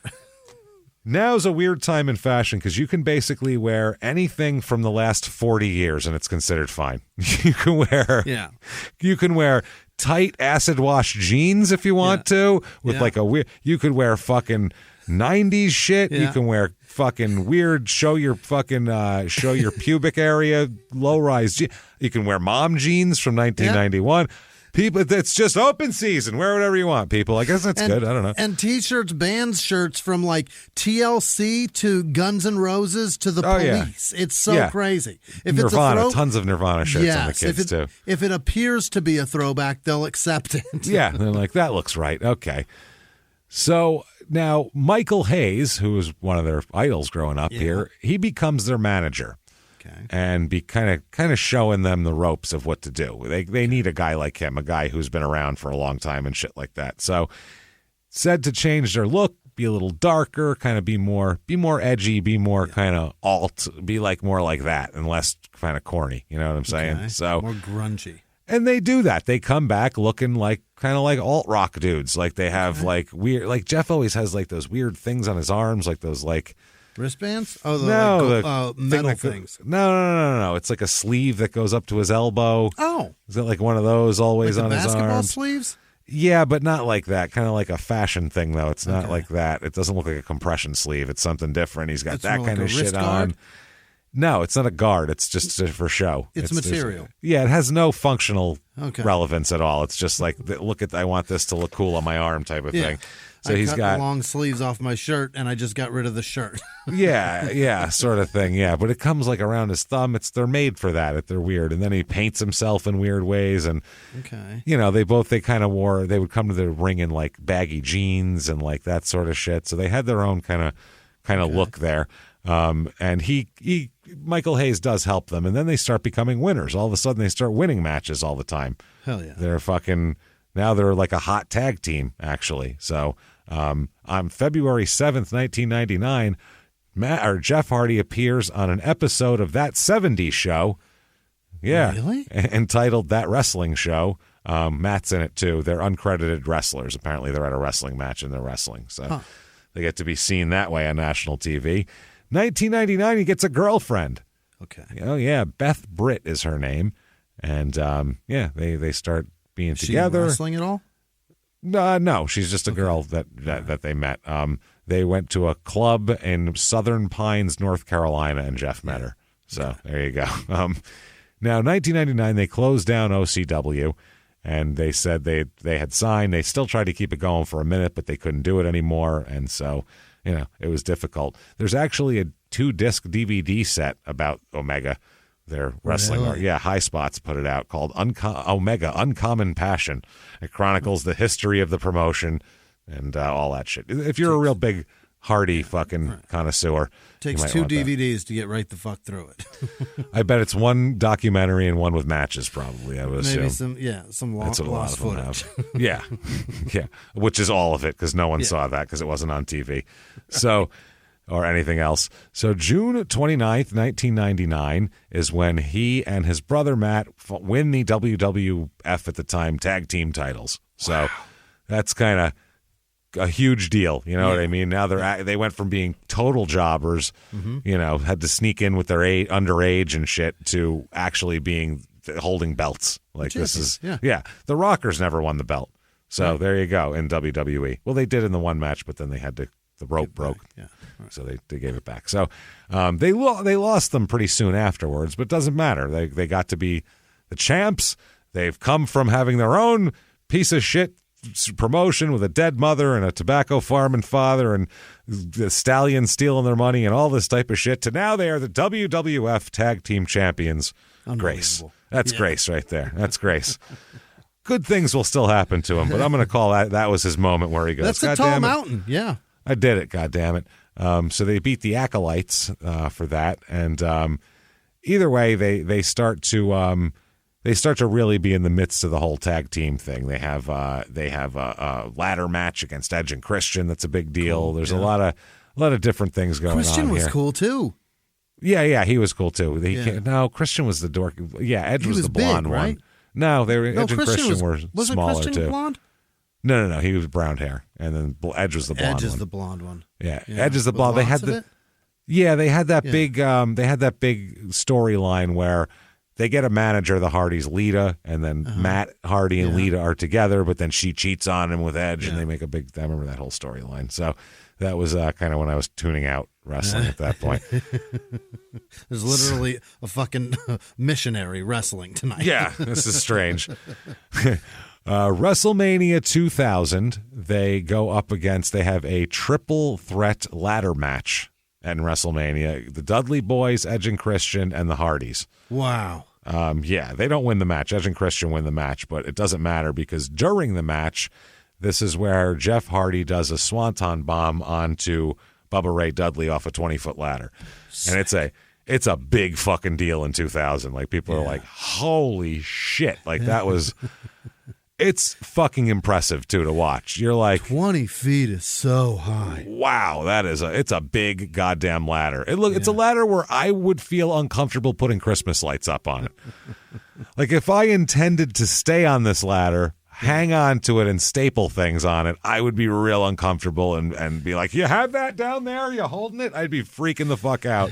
It's an A-frame ladder, yes? Yeah, this guy climbs up the ladder with the full intent on standing atop of it for a second and then jumping off of it, which is just fucking bonkers, man. I don't get it. And the crowd goes batshit when he does it too. I mean, it's impressive. And he really gains a lot of attention. They both do, but Jeff especially, because his moves are just a little crisper than his brothers. Sure. But he becomes known for these crazy stunts. You know what I mean? For doing his finisher off of crazy situations. Yeah. That's the problem. Once again, like I said, you have to think, I got to do this every fucking night for 20 years. How's this going to affect my body? And you know, just I don't think he does.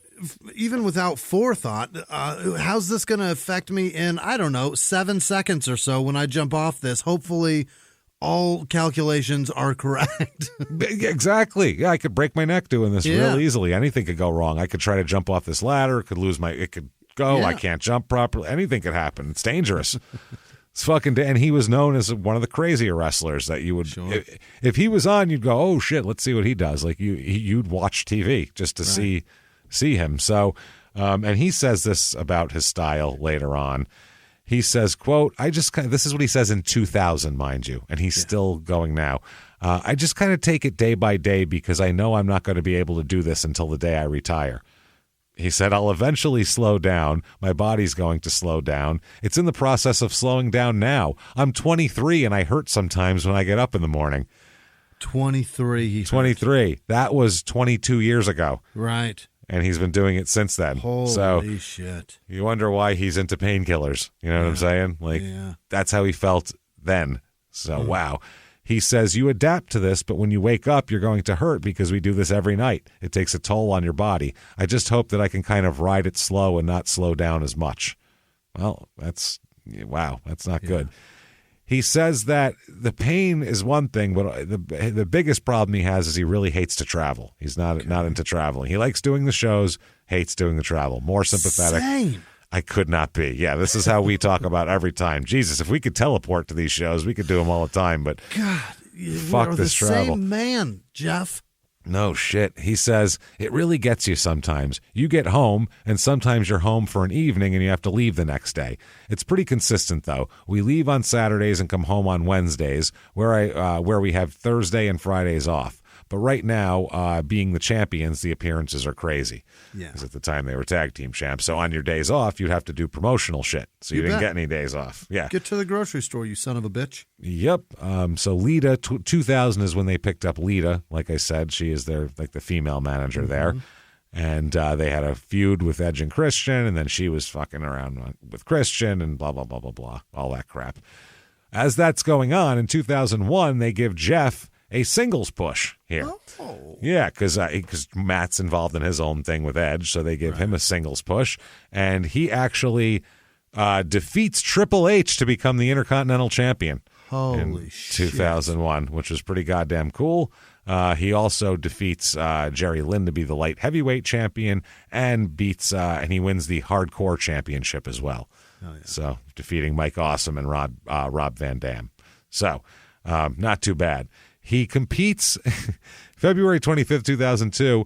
Him and his brother and 5 other guys from WWF compete on Fear Factor.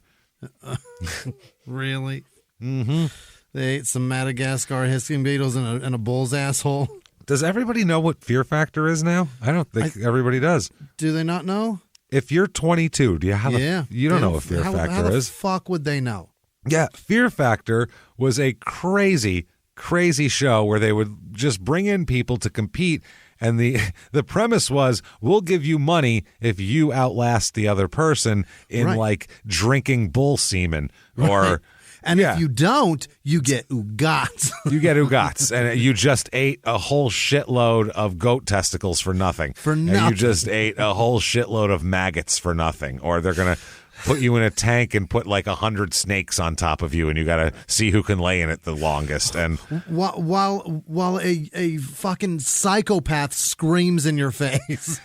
Yeah, It's always something gross, too, like we found the pituitary gland of the yak. It has a special liquid inside of it that, and it's like... For whatever reason, it's putrid liquid inside. Yeah, you have to eat the pituitary fluid of a yak. A yak's pituitary fluid is the only way you can win this, and who can drink the most of it. There was one that was literally bull rectum, and they measured how long the bull rectum was, and then who could eat the longest chunk of it. Yeah. How do you do that? Like while fruit by the foot? While a lunatic screams, "Eat that bull rectum! Come on! You want to go home to your kids? What are they going to think of you? What do you mean? What are they going to think of me when they your kids aren't going to have respect for you because you only ate 14 inches of bull rectum when that guy ate 17 inches of bull rectum? I think once the bull rectum enters your mouth, the fight for your kids' respect has flown right out the fucking window. And if you're divorced, the fight for your children custody begins now. They just play that in court. Well, here's him eating bull rectum for money that he never won, by the way, because he's a loser. He never has shit. But that was the show. How long you can lay in a plexiglass coffin while they dump fucking spiders on you. All the time it happened. So black scorpions.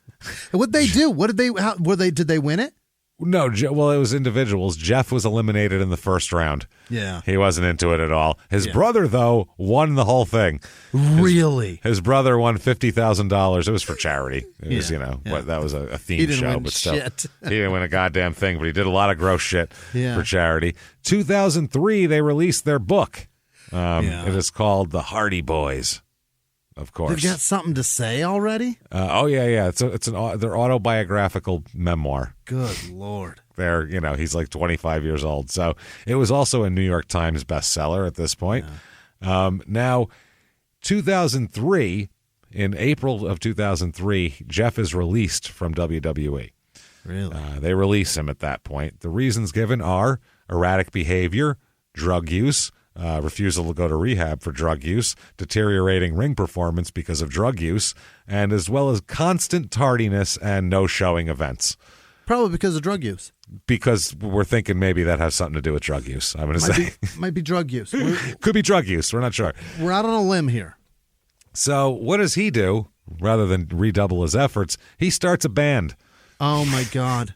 Yeah, he starts a band. What can I do that it is encouraged to do drugs? Yeah, what's better for this? Where will no one yell at me for drugs? How about if I have my own band? He calls it Parox Y Gen.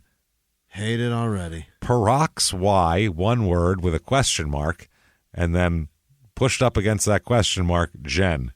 So it's not peroxygen? No, Parox Y Gen. Oh my God, I don't like it. Yeah, Shannon Moore is one of the guys, the wrestler there. I don't even get it.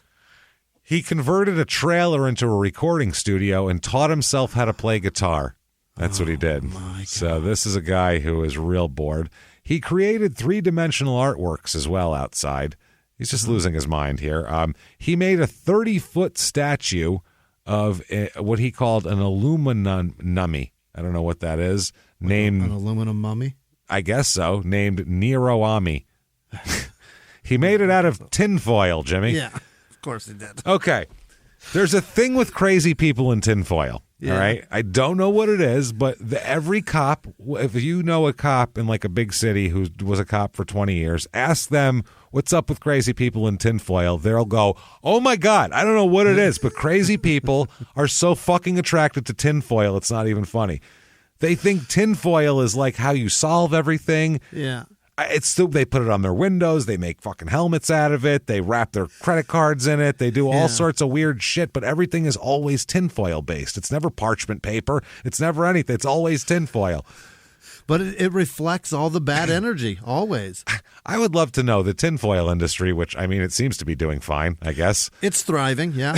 Like, what percentage of the tinfoil industry is just not food wrap or anything like that, just crazy people using the tinfoil for non-recommended usages? What? We found the industry that is fighting hard back against mental health. Yeah, it's tinfoil. Big aluminum.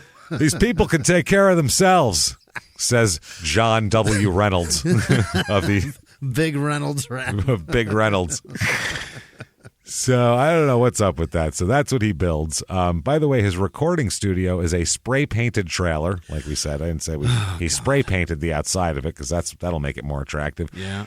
And he made an artificial volcano in his front yard, which he then would jump his motocross dirt bike over. It's a big volcano. I guess he made a big volcano there in his front yard. He's got a lot of time. That's the thing here. Sure does. Yeah, it's fucking interesting. He also has a bunch of original paintings, things that he sold. He does all sorts of weird shit there. He's an interesting guy. Now, during this period, the reason why he left is, now this is from Jim Ross, talked about it on his podcast, the one with Conrad Thompson. Was it Grilling JR, I think is the name of it. He talked about that. Yeah, Grilling JR. He said basically that Jeff is, the way Jim put it in perfect terms, he said he's in total denial all the time. I said, I tried to talk to him. He's looking all fucked up all the time backstage. We said, Jeff, what the hell's going on? And he said, total denial. He said one day he looked wrecked before a card. He's supposed to go out and wrestle soon. He goes, he looked fucked up. I mean, his eyes didn't look right. You could tell there's something wrong with him. Yeah, he's on something. Something's fucked up. And they came up to him and said, obviously you can't go out there in this condition. Like, this isn't going to work. You need to go to rehab. You're going to hurt that guy too. You could hurt somebody. He said, you need to go to rehab and all that. Jim Ross said he told him that, listen, you can't make any money getting high. That no one's going to pay you to get high. He goes, you can make a lot of money being Jeff Hardy, though. He said, that's a very lucrative business. Being high is not a lucrative business, which a pretty straightforward way to put it. Jeff said, I'm not going to fucking rehab at all. And Jim Ross said this is during a period where he was like he wrecked multiple Corvettes that he had. He was just reckless. He was out of control. He's a fucking daredevil. I mean, crashing cars. He likes to jump motorcycles and fucking do swanton bombs off 20-foot high ladders. This is not a guy who takes his, health and well-being and keeping his body in one piece is a real important thing in his life, it seems like. So he wouldn't do anything like that. And Jim Ross said everybody likes Jeff. He's not a dick. Everybody liked him. Everybody wants him to do well, but he wouldn't admit he had a problem, and he wouldn't go to rehab. He said, I'm fine, so they had to fire him. They said, no choice, got to fire you. Sorry. He was a big star, too. He was one of their biggest stars, but they said he's going to fucking, break his neck on live television. What are we supposed to do with that, So they had to fire him. He goes to TNA after that. Okay. Which you might as well go back to the Trampoline Wrestling Federation, but it's not trampoline, the T? No, yeah, with trampoline nonstop action, trampoline nonsense action. Probably equal amount of caring about it as TNA, though. So he has a match there, June 23rd, 2004, pretty much right after he leaves WWE. He's immediately in TNA. So they were like, I don't care what you're on. We need names. Yeah. We need names. So at their second anniversary show, he had a match against AJ Styles and all that. He debuts his theme song, his new theme song at the time, which is performed by himself. So there you go. What? Yeah. He made his own. So Written and performed Jeff Hardy. By Jeff Hardy and his fucking band in his trailer with the 30-foot aluminum foil statue and a fake volcano outside. He also gives himself a new nickname, the Charismatic Enigma, he calls himself after that. So anyway, he ends up doing well in TNA because they need stars. So, I mean, they're going to do fine with him. He had a big feud with Jeff Jarrett at one point. Then one match I thought was pretty cool at Turning Point, which is, I guess, one of their pay-per-views. Him, AJ Styles, and Macho Man Randy Savage, who had come back very briefly to TNA here, defeated Jeff Jarrett, Scott Hall, and Kevin Nash. Awesome. I'm like, wow. So that's pretty fucking fun. He probably really enjoyed that. He got to hook up with fucking Macho Man, which is pretty goddamn neat. So, he no-showed an event, though, in 2005 here, and he was suspended from TNA. And then he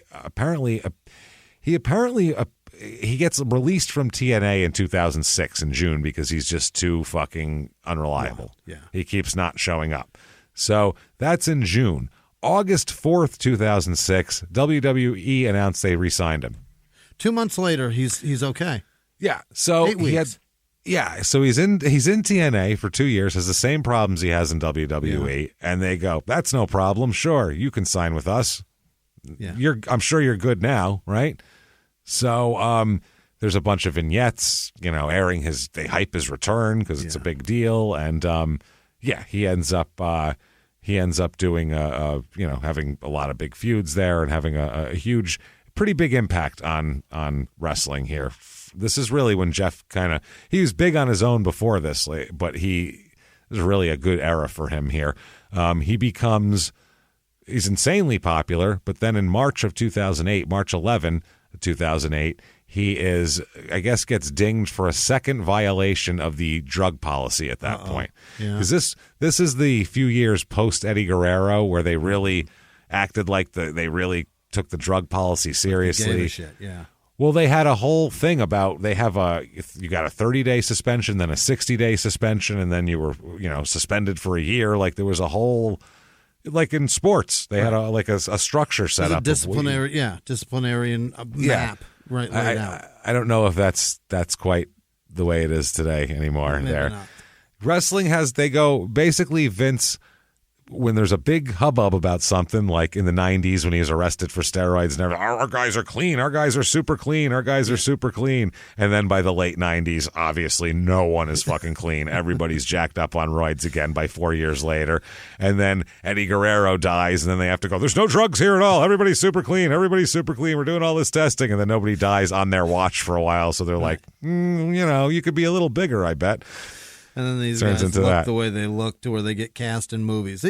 People are telling me Bautista, that guy just he's in naturally movies. Looks like that, huh? No, that's exactly what he looks like. Yep, he's like a 50-year-old man. He just looks like that normally. Guy just does a few curls and some push-ups and shit and just looks Jimmy, like that. If your genetics are good enough, you look jacked at 55. You have a six-pack at 55. It's just the way it works, man. Because he was in his 30s when he started wrestling. Yeah. So he's in his 50s now. Yeah, he was in his 40s when he was in fucking Guardians of the Galaxy. Like 38 or whatever. He's certainly not looking like that. He looks amazing. I'll give him all the credit in the world. He looks great. Not his face. Shit. His head is fucking bizarre. But No. Yeah, but his body for an old man, he's doing great. So that's March 11th with WWE. He fails his drug test. They suspend him. Okay. Yeah.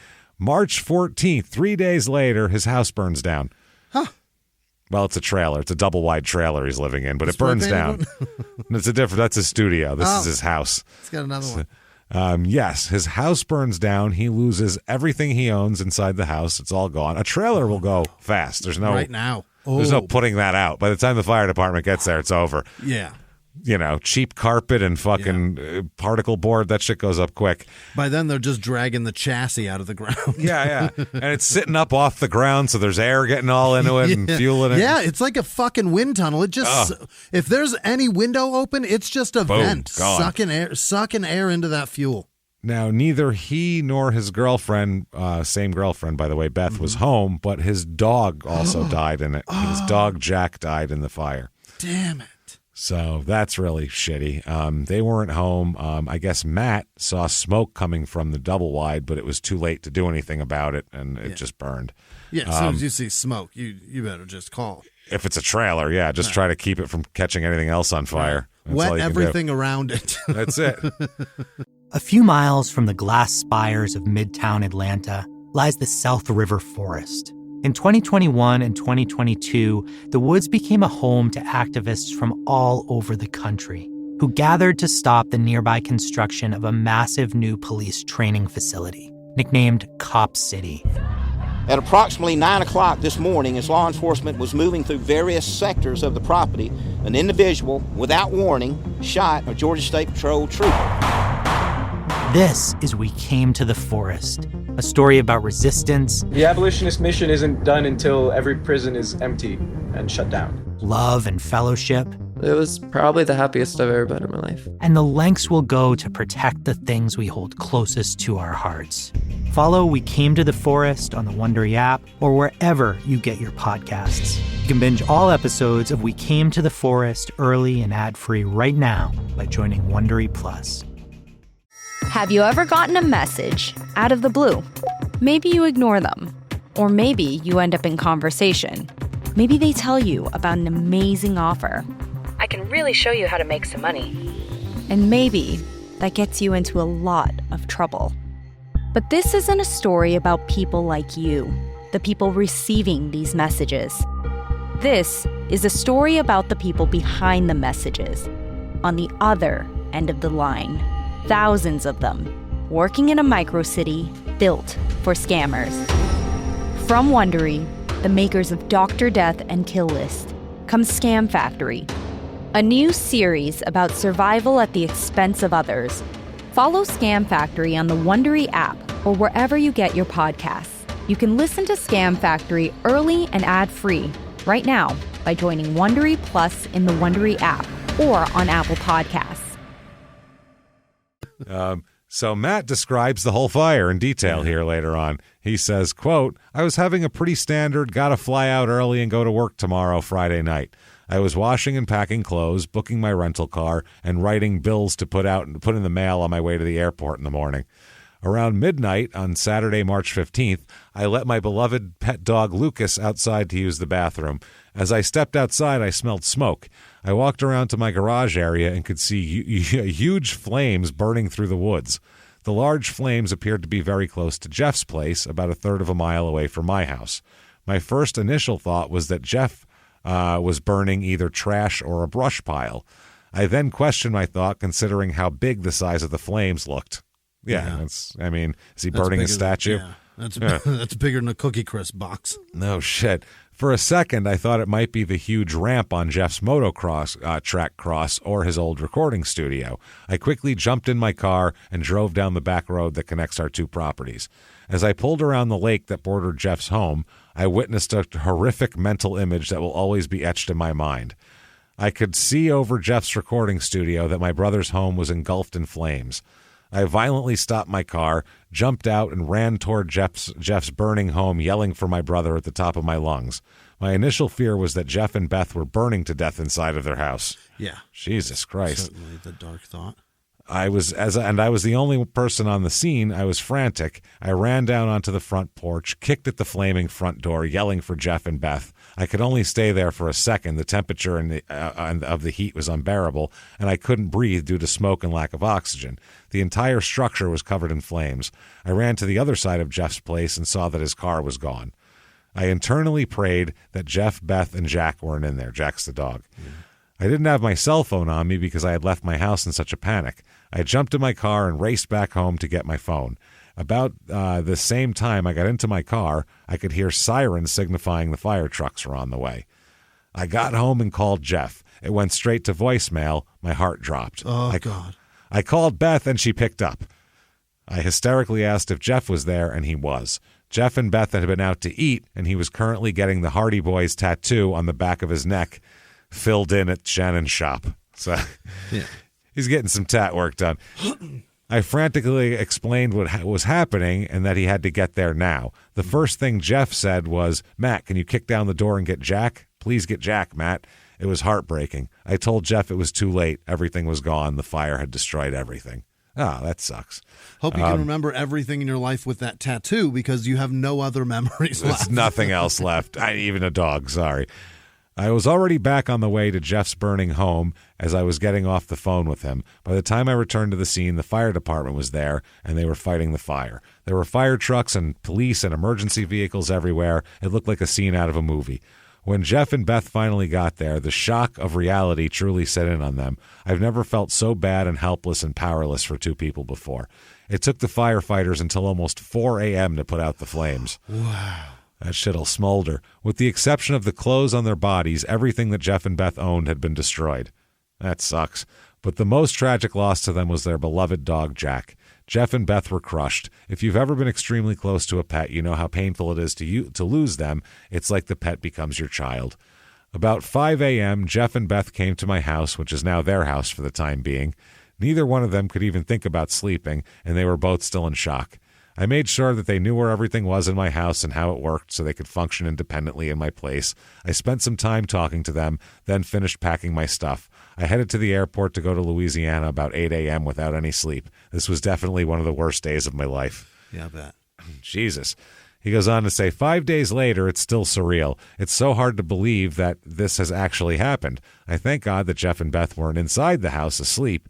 As of right now, it seems the fire was started by electrical wires that had been unknowingly damaged underneath Jeff's place. There's so much misinformation out there. I wanted everyone to hear and understand the truth behind this tragedy. Well, yeah, everybody said he was probably cooking meth in there when that happened. Right, yeah. That's exactly what, Jeff was probably cooking meth in a trailer and it went up in flames. Like, that's what everybody said at the time, just because, people are shitty. He said, it's amazing how wires can do that to your house, though, and you have no fucking idea because it's all behind walls or whatever. The hell would you know? Yeah. You have no fucking idea, dude. It's not like you can check on it once a month. You check the wires? Oh, yeah, I peeled all the walls off and checked them this month. Yeah, it should be good. Spring cleaning, pull the drywall. We'll re-drywall this whole place. Yeah, let's do it. We're going to change all the wires out. So he says, as I type this, I hear Jeff upstairs coughing due to being sick. I've never seen my brother as stressed out as he is right now. Jeff is sick because his body is so run down from not sleeping and being stressed out. He needs all of our support now more than ever. Jeff has done so many good things for so many people across the world. Now is the time I hope everybody remembers that. The support and help that have been offered, courtesy of my family, friends, and fans, has been amazing. Thank you. Calling, texting, or sending a message to support another human being that just went through a personal tragedy means a lot. It tells so much about a person's character. In addition, not contacting or showing support is also very telling of a person's character. Jesus. Oh, my. Well, we're going to damned if you do, damned if you don't? What the fuck, man? Listen, we keeping track about who fucking calls him. You don't show support, we got your name down over here. Was he like a mob guy? Jesus Christ, man. He says, I've received several thousands of requests from people wishing to help Jeff and Beth out during their crisis. Speaking for them, we're very thankful. If you have any extras of Jeff's old wrestling memorabilia, pictures, action figures, magazines, etc., send those to me. If you see some clothing that you think would look good on Jeff or Beth, send that to me. Any item that you can think of that are similar to these things, that's what will be the hardest for them to replace. They're looking into building a new house now, but all of you could contribute the things that truly build a house into a home. Anything they would need to complete a new home, that's what Jeff and Beth need now. If you have something to send it to, and he gives his address here. So... How much lingerie did Beth get? Oh, man, they sent him dildos all the time and fucking all sorts of dirty shit. Couple of butt plugs with animal tails on them. I think this will look great on Jeff. You're going to need this, Jeff. The Captain Bruner of the Cameron Fire Department said that they ruled out the cause of fire, they basically ruled out arson as the cause of fire. They ruled it as undetermined. They said it was so bad, burnt so bad they couldn't do anything. It was fully engulfed, but they said that they don't suspect any foul play because he didn't have any insurance. Oh, my God. Nothing. So he just lost everything with no insurance. So there'd be absolutely no reason for him to set this fire on purpose, unless he just wanted to throw all of his shit in the garbage and not get a dime for it. Did his dog have cancer? Was that his fucking euthanasia? Yes. I can't take him down there, man. So he said, I lost my championship, my house, my dog, and a chance to be in WrestleMania. All that kind of happened in the same week. So that was 3 days earlier is when they told him to go home. So, right. And all this happened to a drug addict. Uh-oh. Yeah, with a problem here.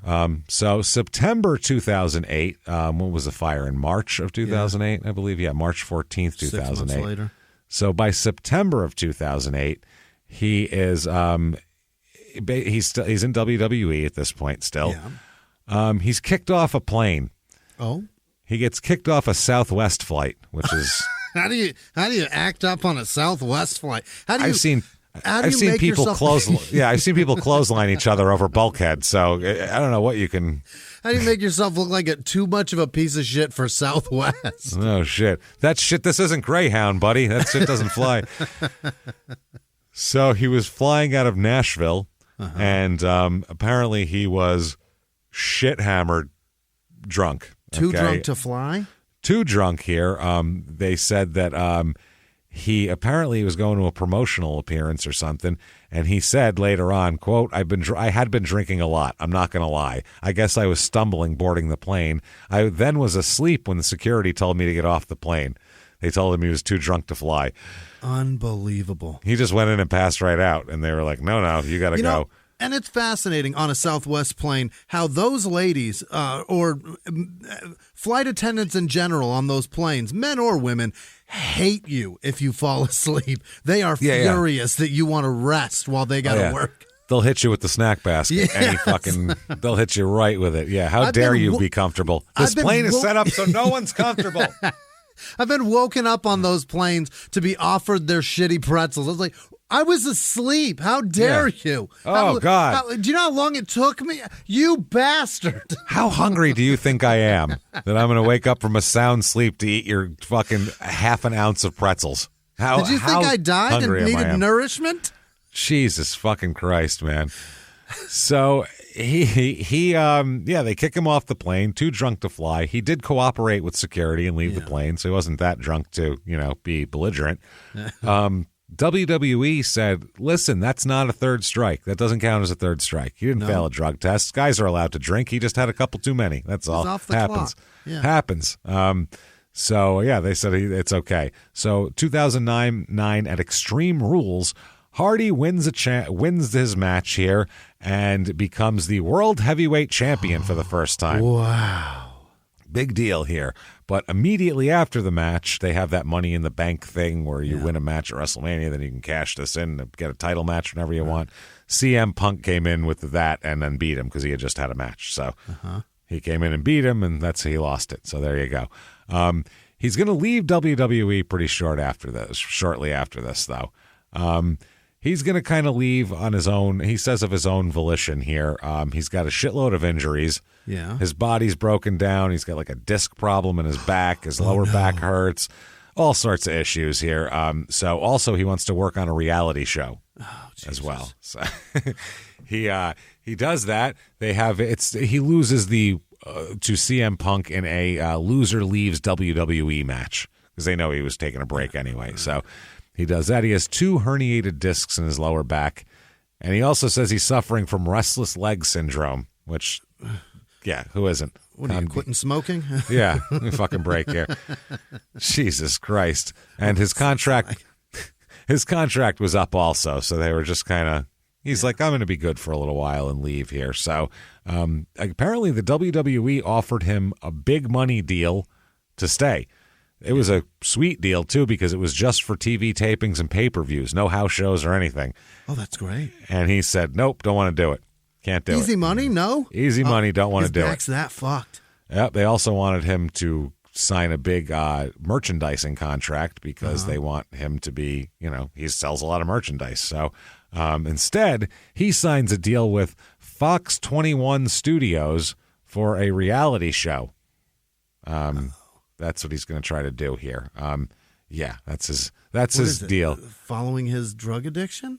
Well, no, WWE was working on a Jeff Hardy DVD and all this type of shit as well to do a little documentary on him. But, they said that he's been wrestling on herniated discs and all that sort of thing. So, he's also been given public appearance and independent date offers since leaving WWE. And apparently he's charging 10 to 15 grand a pop for an independent promotion. Oh, shit. Because he'll draw a crowd. He's a big star, so he'll actually draw a crowd. He said he isn't interested in it at the moment, though. He wants to give his body time to heal and do his reality show. So, why is that always so funny? Because it is. It's ridiculous. It's so dumb. His version of a reality show and healing is September of 2009 getting arrested on charges of trafficking in controlled prescription pills and possession of anabolic steroids. Oh, boy.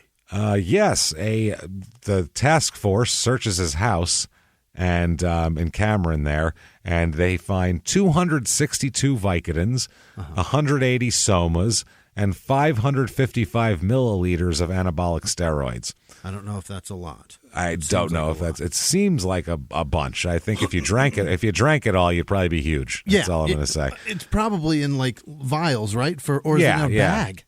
I don't know. Are they like the meat bottles? at Taco Bell. It just comes in a bag. I mean, a like big plastic bag of it. Yeah, and I get what you're saying. Yeah. I just pictured it like a big sack of frozen meat. How many milliliters? 555 milliliters. That's a fucking fifth. That's a lot. That seems like a lot. Yeah, that's enough steroids probably. And also a residual amount of powder cocaine and a bunch of drug paraphernalia for other shit and stuff like that. He was partying. Sad thing is, if I found this at your house, I would assume you were selling the shit. Yeah. If I found that at a wrestler's house, I'd assume that was personal use. That's for this week. That's literally those guys. I mean, shit, it's fucking ridiculous. So 200 Vicodin and 100 Soma. That's 262 Vicodin and 1160 Somas. Yeah, that's certainly this week. That's a month's. Yeah, that's a month probably. Think you know, so? I'm not sure. I don't know. I'm just saying. 262 is a shitload of Vicodin, even if you're taking. Oh yeah, I guess that's fucking few. 40 a day. But That's a lot. I mean, what's his name? Raven said he was taking 50 Percocets a day at one point. So yeah, that could be. If you're a raging fucking drug addict, that's not that much. You could do that. And it was a joint investigation by officers with the Moore County Sheriff's Office and narcotic select enforcement units and the Fayetteville Police Department as well. So 2 fucking departments came together for this shit. Jesus. They had received information that he had a bunch of shit in his house. They raided his house 10:30 a.m. on a Friday. Beth was not arrested, just him. Mm-hmm. She was home though. He is arrested for trafficking in opium is the first charge. 2 counts of felony possession with intent to sell or deliver a Schedule III controlled substance, felony maintaining a dwelling to keep controlled substance, felony possession of cocaine, and misdemeanor possession of drug paraphernalia. Bail set at $125,000. They're getting him for trafficking like he's a kingpin of fucking opiates. Yeah. Meanwhile, he's a wrestler who bought a month's supply. Right. You know, brother Matt posts his bail is what all the reports are, but later on they'll say no, not true at all here. Hardy posts a lot of exaggerations are out there today. Don't believe everything you read, for it is not true. I'm home and fine. Thanks for your concern. Okay. He also says, for the record, Matt didn't bail me out, loan me money, or is his name on anything. He's just learning about today's situation. The media is the media. I wish they would at least report the story correctly and accurately. I will make a statement later. It's been a long, stressful day for me, but everything will be okay, guaranteed. Like Public Enemy said, don't believe the hype. That's what he says. All right. Yeah, and by the way, it never comes out that the report was any different than what happened, than what was reported. Yeah, it doesn't. He's just high and probably saw it differently. Defending his brother. Yeah, if you're taking handfuls of Vicodin and Somas, you probably see things slightly different than reality. I'm just saying. Yeah, and you probably don't. He's got guilt, and he doesn't want to bring his brother down with him, too. No, absolutely. So a conviction on the opium trafficking charge, even for a first-time offender in North 20 Carolina, years. carries a minimum sentence of 3 to 14 years, minimum. Wow. So that's a big fucking deal. That's why they hit him with that, so they can plea him out. And, they can go, you want to do 15 years or you want to plead? So January 2010, pretty soon after this, TNA signs him, because why not? He's been in the news. Yeah. They're so desperate for anybody with name recognition, they'll bail. It'll be like the Replacements. Like they'll bail a guy out of jail to bring him to the fucking arena to have him do something. It's pathetic. So he ends up with TNA, does a bunch of shit for TNA. Nobody fucking cares about TNA. Please. I don't care about this at all, especially 12-year-old TNA. Who gives a shit? October 2010, he announces that his girlfriend, longtime girlfriend now, over 10 years, is pregnant. Oh, yes. And October 19th, 2010, they have a daughter, their first daughter, Ruby Claire Hardy. Ruby after his mom. deceased mom. Mm-hmm. Very nice there. Very nice. Now, December 2010, he's got to go to court. And they make a deal that he will plead guilty in court. Obviously, he's going to plead guilty to at least one of the drug charges in exchange for a lesser sentence. And he tells a reporter, quote, "I'll make the best of it, bro." What? Listen, bro. That's a cheery attitude for this. Bro. March 9th, 2011, he marries Beth finally. Gee, what was it? Over a decade together, having a child? What made you finally pull the trigger, Jeff? What are we talking? The fact that you both watched everything you own burn before your eyes, that should bond you enough for a wedding, I think, at that point, right? Yeah. Either a breakup or a wedding. I think it's so it looks better for sentencing. He's got a young wife and child. That sounds better than his girlfriend and his baby. So, yeah, just sounds better to say his wife and child need him. So March 13th, 2011, TNA's Victory Road pay-per-view. He has a match with Sting, Jeff does. Yeah. Which is cool for him. It lasts less than 2 minutes, though. Wow. The company deemed that Jeff was in no condition to perform. Jeff showed up to a match like that high. With Sting, too, which is, I don't know if... Now, here's the thing. I don't know if they knew it beforehand, put him out there anyway, just so the crowd wouldn't bitch that he didn't show, so they couldn't say, like, oh, Jeff did, there's something bad happened, but whatever. I don't know if they did that, then went okay, and then pulled him, or if they didn't notice he was fucked up till he got out there, and then they went, Jeff isn't looking right, stop this fucking match, tell the ref now to, call a disqualification or something. I don't know what the hell happened there, but either way, no condition to perform, and that week's Impact, which is their weekly show, he was sent home from that as well. That is the death of your career, man. He is having so many problems, so he needs to lay low. Home from work? Not for shit like this. No. It's one thing to get fucked up. That's the thing about the difference. The old-timey wrestlers did so many drugs and so many pills and all of this shit. But in the ring, no. Yeah. In the ring, those guys were ready to fucking go. They weren't fucked up in the ring. They just didn't get fucked up before they went in the ring. They got fucked up afterwards. That's what they did. In the locker room, started with the beer, and then they went out and did their pills and all that shit. But that was for later. You still have to perform. Yeah. And that it'll get you yanked off of shows forever too. Mm-hmm. Same with comedy. There was a dude that was featuring at the club with me, and I did fucking 12 minutes out front. He got drunk as shit, did 8 minutes and closed. Yeah. You can't do that. They sent him home and brought in another comic to feature the rest of the weekend. Yeah, that's what happens. You don't fuck with the show. That's the rule in this. You do all this shit, people travel, people show up, they get dressed up, they do all this shit to go on and do their thing for a very limited amount of time. You need to be able to perform for when it's your time to perform. And if you can't, they'll find somebody that can. And that's the way it works in every entertainment That's the other arena. thing with comedy and wrestling aligning is that your showcase spot is around 8 to 12 minutes. That's it. Work for your 8 to 12 and get the fuck off the stage. And then do whatever you want. And in comedy, we've seen that too. Guys, you'll get a little fucked up before a show or something. But in comedy, it's different because there's no physical activity. So right. Your equilibrium doesn't have to be whatever. Yeah, my motion doesn't require yours to be on point either. Exactly. I'm not going to hurt somebody else if my joke doesn't work. They won't be. I won't break anyone's neck if I tell my joke wrong because I had one too many. But in comedy, it's actually to your advantage a lot of times, whatever kind of person you are. If you want to have a beer beforehand or you want to have a fucking smoke a joint beforehand, that can really help you. Whereas in wrestling, you got to be fucking... It can only hurt you. Yeah, it can only hurt you. But even that, comics know the limit of when they cannot do their show anymore. And then the good ones know to stop, and then afterwards you can be an animal and do whatever you want. But during the show, you got to keep a certain level together. Shit together.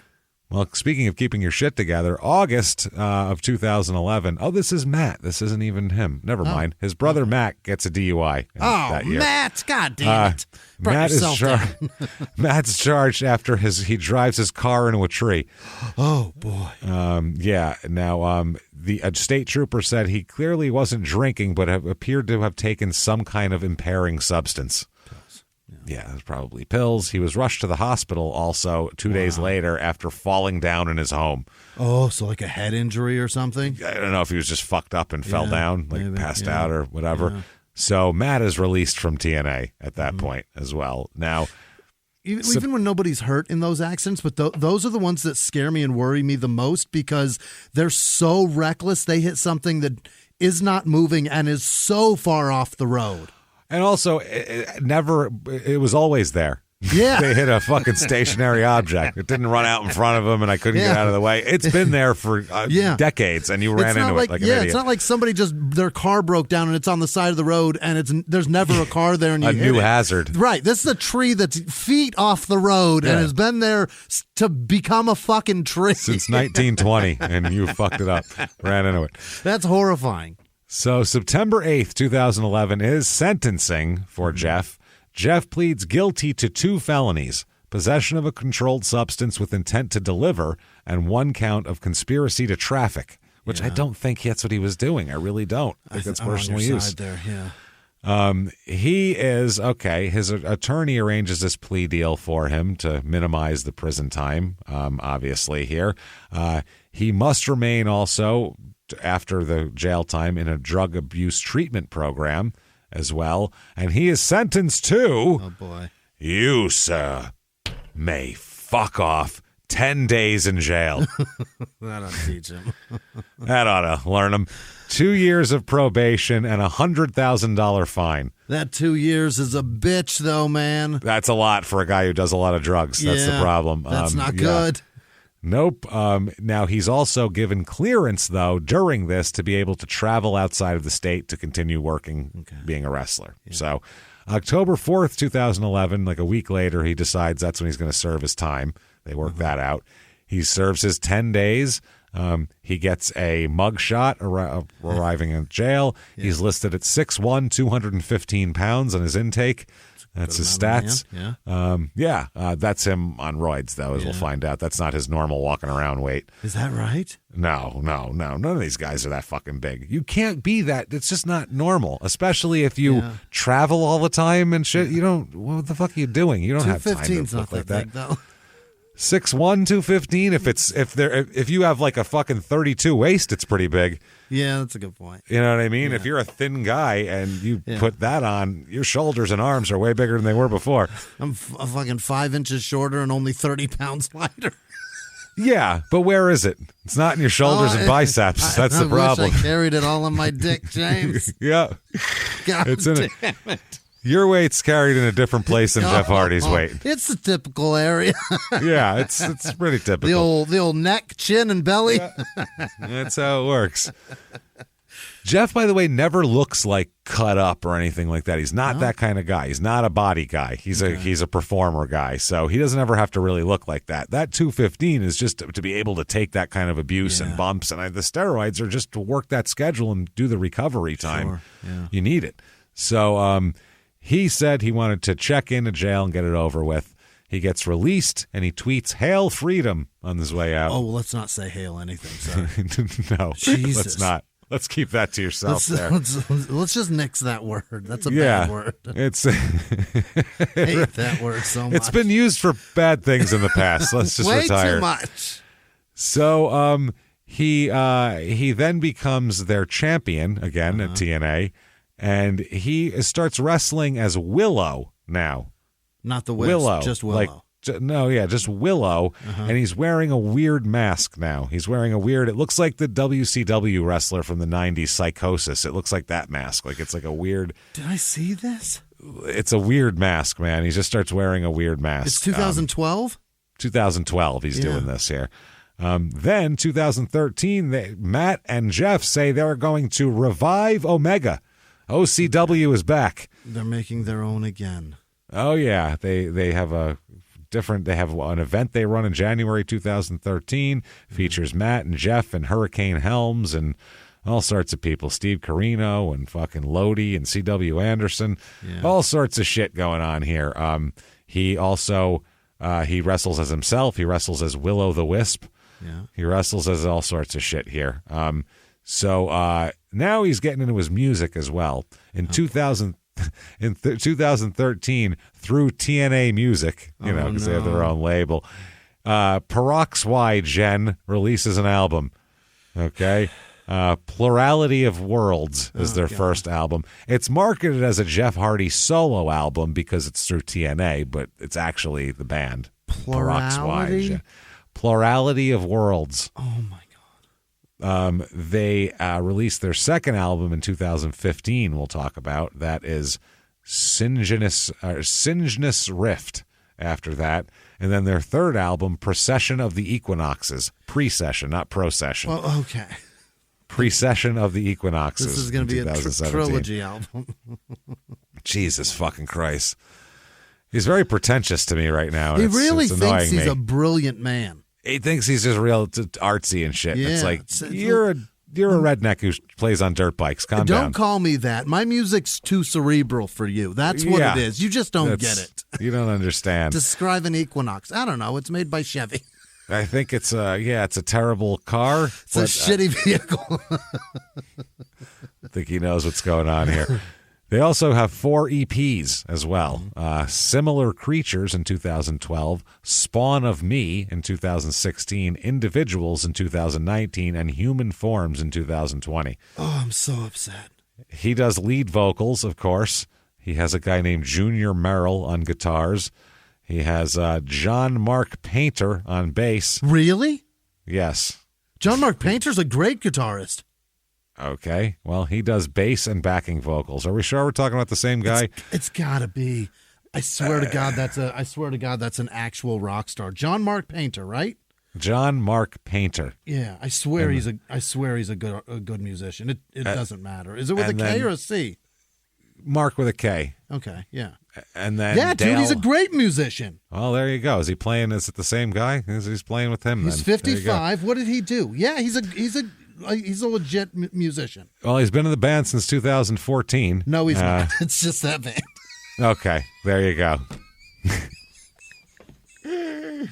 You just thought you've heard of the guy. I love when Jimmy gets excited because he thinks he heard of someone that he didn't ever hear of. I swear to God, I was like, that sounds so familiar. And You're like, really? Him? And look at you like, yeah, okay. Yeah, it's your idol, right? You got a poster of him up in your bedroom when you were a kid? And it turns out. He's got 785 followers on Twitter, and every credit he's got in music is with this bullshit. Perfect. That probably goes double for Dale Oliver, who plays rhythm guitar as well. I refuse to look now. Nope, he's gone. He's gone. What about Bobby Huff? You want to look at him? He plays drums. 2014, at some point he drops the Willow bullshit and becomes Jeff again. I want to talk about his band more. I really want to get to that, but he's got a lot of police interaction coming up I feel like we should talk about. 2015, they do OCW Night of a Champion. Oh, boy. And it features, it's a tournament for the heavyweight championship of Omega. Jeff Hardy defeats his brother Matt Hardy to become the champion. Of course he does. There you go. Yeah, who else is going to win it? Jesus. Just December 31st, 2015, another daughter is born. That's great.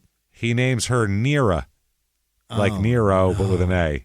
Nera Quinn is her name. Female failure. Female failure. You'll fail just like the rest of the Neros. 2017, who gives a shit? It's an Omega thing. They get it, whatever.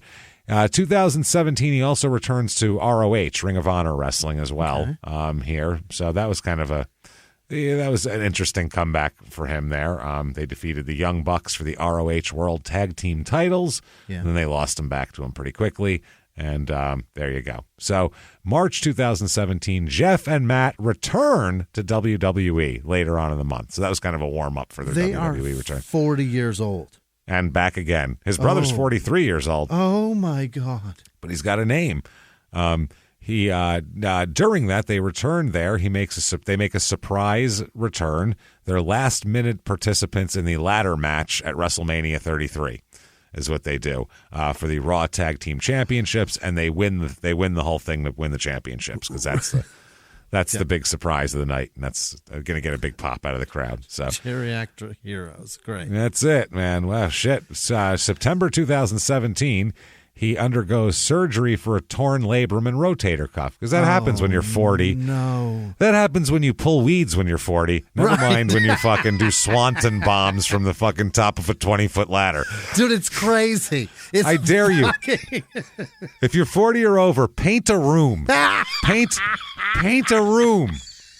And see how long you can't move after you painted something.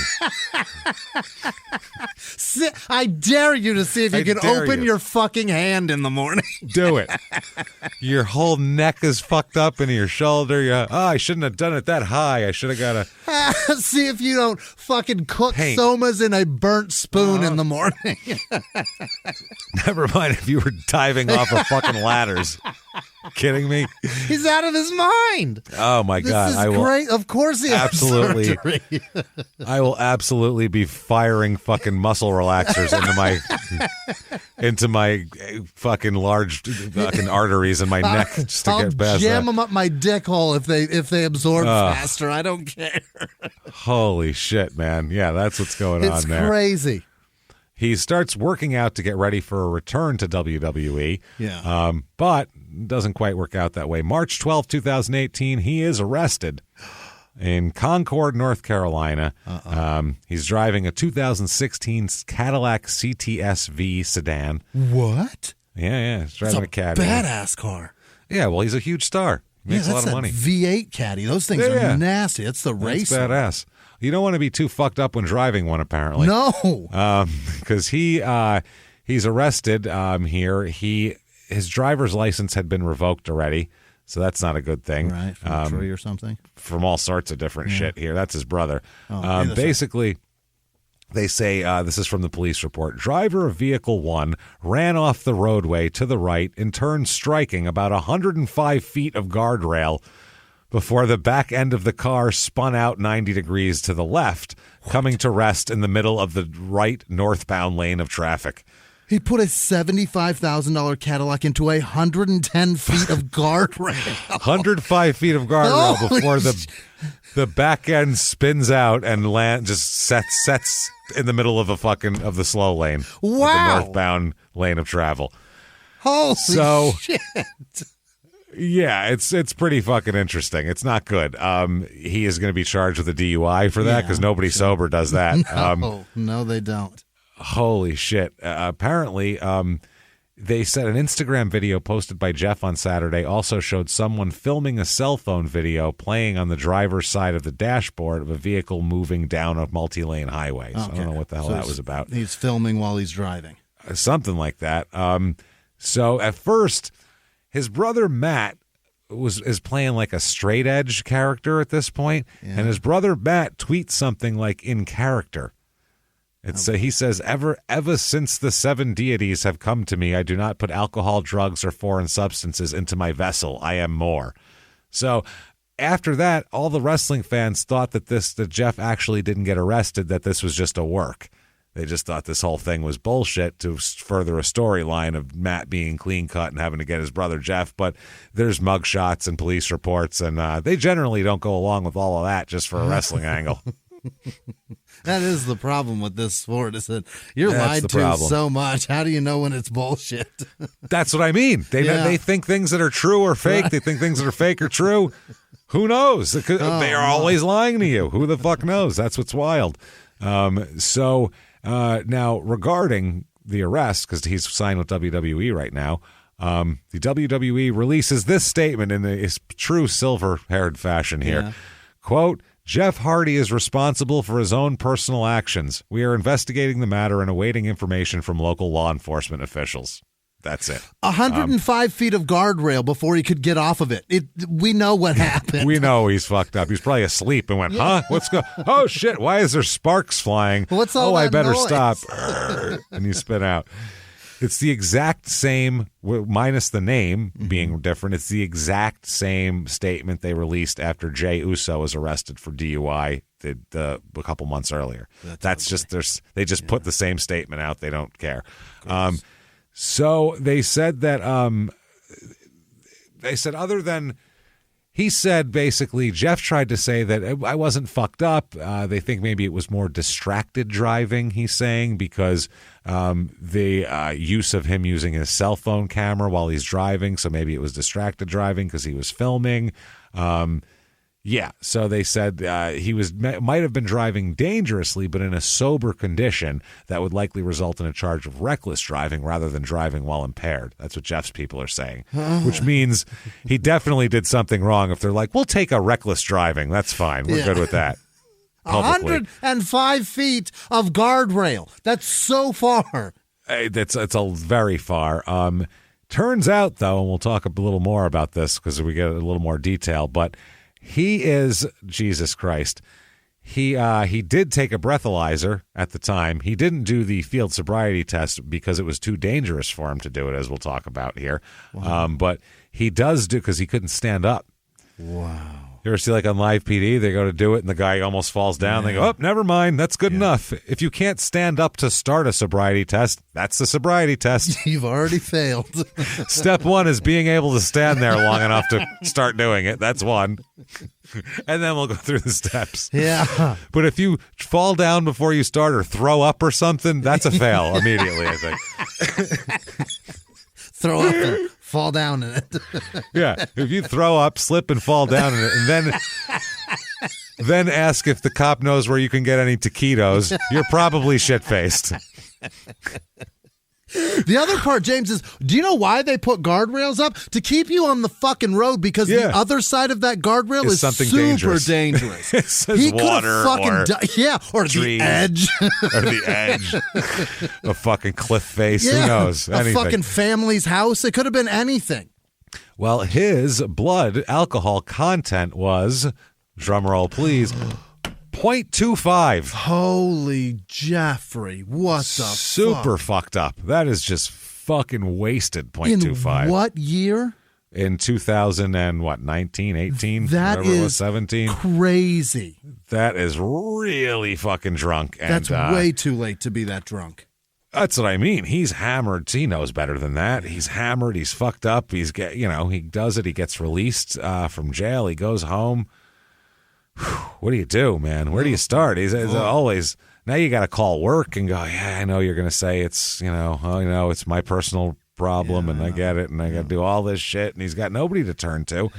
Matt's busy with his own stuff and, he's just, Beth's disappointed in him, I'm sure, as she might be. There is one person, though, that will always stand by his side. One person who comes knocking at the door who he can't get rid of, who'll always help him when times are down, and that's Vinny Pazienza's ma. That's who that is. Yeah. She's there for him, Vinny Pazienza's ma. And she says...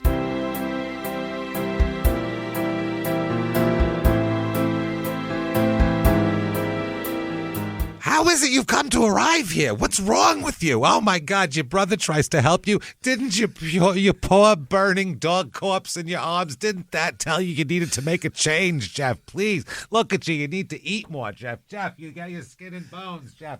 Drinking is not enough. Oh, my God. Do you have airbags in your car? Did they fix them? Are you going to get them fixed? Because if they go off and then you don't get them fixed, then you don't have an airbag next time, Jeff, and you know you're going to hit something. Please, Jeff.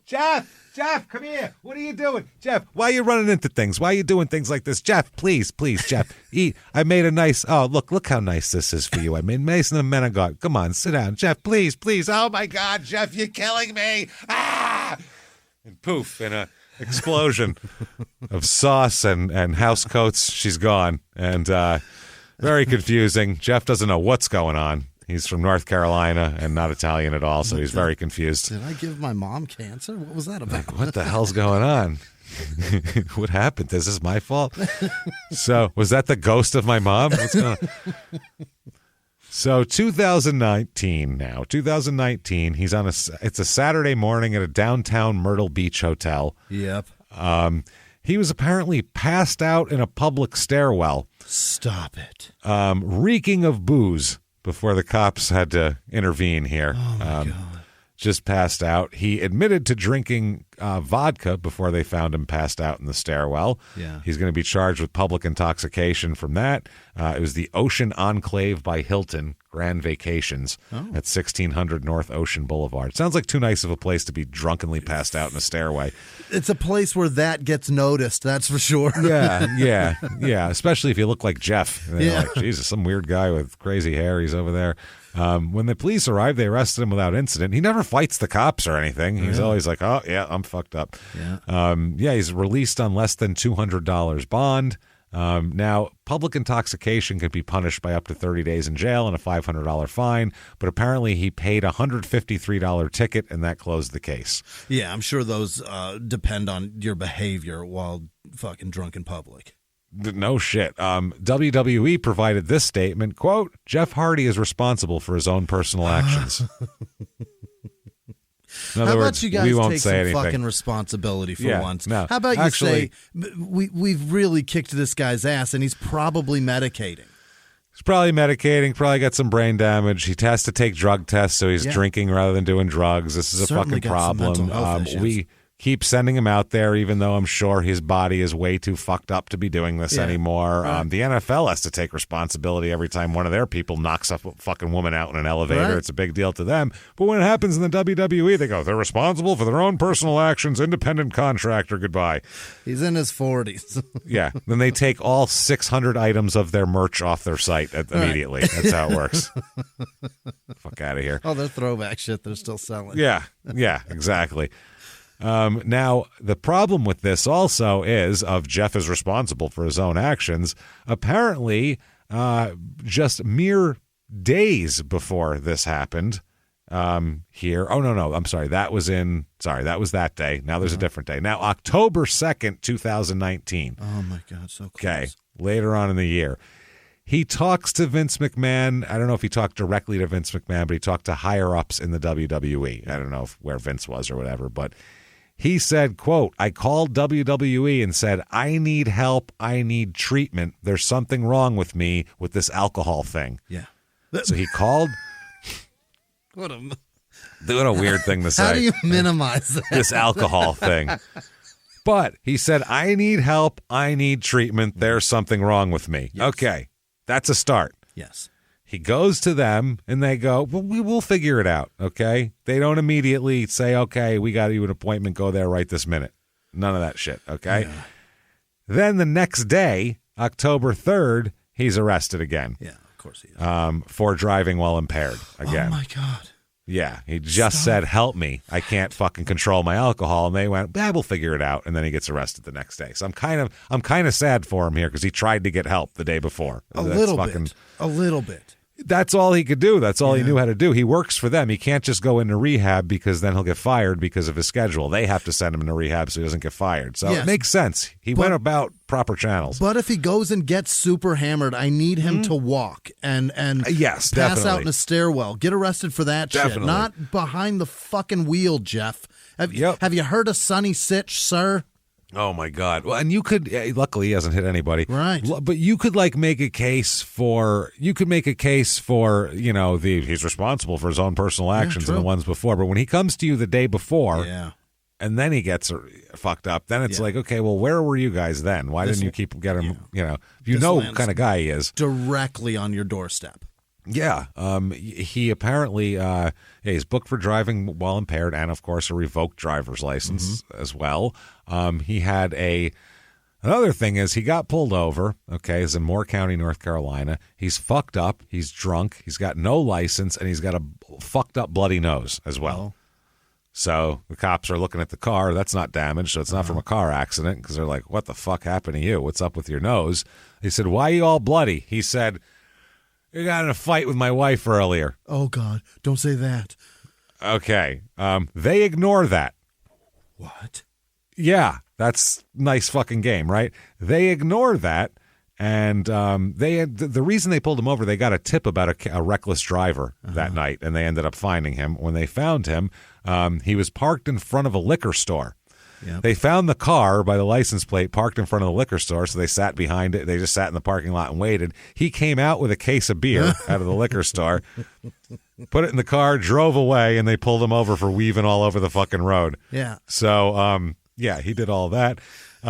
The officer said he noticed what appeared to be dried blood on his nose, asked what happened, and in the report it says the driver advised that him and his wife got into a fight. Then they completely skip that and just go to the next question. Wow. They don't veer off of, well, where's your wife? Is she okay? Is she bloody too? Like, There's did she the hit you? question. Did she hit you with a baseball bat? Does Yeah. someone need to go to jail tonight? Is Right. essentially the whole thing here. So instead, they just proceed to question him about booze. They're like, we'll get to that later. Yeah. He admits to taking 2 shots of vodka earlier in the night, and ultimately admits that he's probably a little fucked up and shouldn't be driving. He completely fails the field sobriety test. That doesn't work. And he's uncooperative when he's asked for a breathalyzer or a blood sample. They ultimately got a search warrant from a judge to get a blood sample, and there's that. So he is booked on driving while impaired and driving on a revoked license. This time, when he's booked into jail, he's listed at 6'1", 175 pounds. Whoa. He has lost 40 fucking pounds. How did he do that? I don't know. No, It's I want to not know. good, though. Yeah. Don't eat food. Just drink. And That's probably right. You'll shit liquid for a while, and Straight you'll probably vodka. Yeah. Yeah, that's it. Vodka too. Low calorie, no sugar. There you go. Now the fight with his wife. The cops told actively the media that they are not investigating for domestic violence, but if he files a complaint, then they'll look into it. Jesus Christ. The fact that his face is bloody isn't enough to go, let's take a peek and see what's going on here. So the next day, he releases a statement. He said, but then on the night of October 3rd, I got into some trouble. On the morning of October 4th, I arranged for me to go into inpatient rehab for the first time in my life. The first time. He has needed it. No. They've been telling him since 2003 he needs to go in. It's been 15 years of you need to go to rehab, and he never would go till now. It was one of the best things I could have ever done for myself, and I've done something every day to better myself. And it's just going to be so good to be back in front of all those people in the mindset that I'm in right now and to feel that energy, because there's something left for me to do in WWE. I'm not sure what it is, but I want to make it happen. And then he talks about he loves one day at a time and all this recovery shit he's into now. He kind of needs that shit, though. He says, I've learned so much in recovery, just little things like one day at a time, just focus on today, not drinking or drugging, and just calling my sponsor every day and talking to another alcoholic man. That's a weird sentence. I just need to talk to an alcoholic man. Do you know of one? Yes, I do. There's something powerful about it when you admit what you are and you can, own that. And there's a huge peace in my heart and my mind knowing that if I never drink again, I'm never going to get into any other trouble. Mm-hmm. You know what that says to me, Jimmy? I'm good now. He's good now. That's right. At this point, he's saying I got a problem and I'm struggling and I'm trying to get better and, my house burned down, my dog died. You got to kind of feel a little, he hasn't hurt anybody yet. The world certainly kicked him in the balls. Yes, his mom, he hasn't hurt anybody else, which is good for him. You got to kind of feel bad for a guy like that. You know what I'm saying? And I do. I feel bad for him, but not nearly as bad as I feel for Jeff Hardy, Executive Director, Real Estate Institute, and the Levy School of Business at Santa Clara University. Let's see here. Jeff Hardy, IT network engineer at Modenier Company in Elkhart, Indiana. Jeff Hardy, president and CEO at Underground Cellar in Oakland, California. What's a good one here? Oh, yeah, there you go. Jeff Hardy, retail and media environments lead, NYC. All right, and that's in Toronto. Okay. And then Jeff Hardy, here's his statement, quote, I build technology designed to combat overdose and addiction. Vancouver, British Columbia. I know a guy who needs you. Bad. His name, you'll find him. We'll put it that way. Google yourself, sir. Oh, my God. That's fucking funny. WWE leans into this and does a storyline about the sobriety angle, actually. In the fucking show? In the show. They've done this before. Yeah. WCW did it with Scott Hall while he was going in and out of rehab. They did it with fucking Road Warrior Hawk 2 years before he died. Same thing of him having a problem and all that kind of shit. This worked. I guess it was Sheamus was involved in it. Hardy gave a urine sample and then threw his pee on Sheamus. That's a very it's a highbrow angle, huh? Isn't that nice? And then you're gonna throw your pee on him. Yeah, just throw it on there. And then right you say, "Give me more, give me more." Say, "Yeah, drown me in it." That's right. And then you get on top of him. And yeah, that's right. And you pull your pants down. That's what I'm talking about. Oh, wait a second. Hold, this is going to be on TV. Wait, I can't do that. Tell you what, we'll do that later at my house. But on TV, we'll do something different. Okay. Do it while he's talking. Get it in his mouth. Put it in his mouth. Get it all over his overalls. I don't wear overalls. Yes, you do now. Let me tell you something. You're going to want him for this. I have multiple fantasies. They're all coming true right now, and they all involve overalls. So put them on. Let's do it. Get that shirt off. Come on. Threw piss on him. Threw piss on him. That's just a funny angle I had to talk about. I talked about very few wrestling angles, but for a split second, I hated it. Oh, man, that's so fucking fun. It's so stupid, too, by the way, trying to describe a wrestling angle that no one's seen to someone. Because you said no matter what you do, you sound like a 4-year-old telling someone about your day.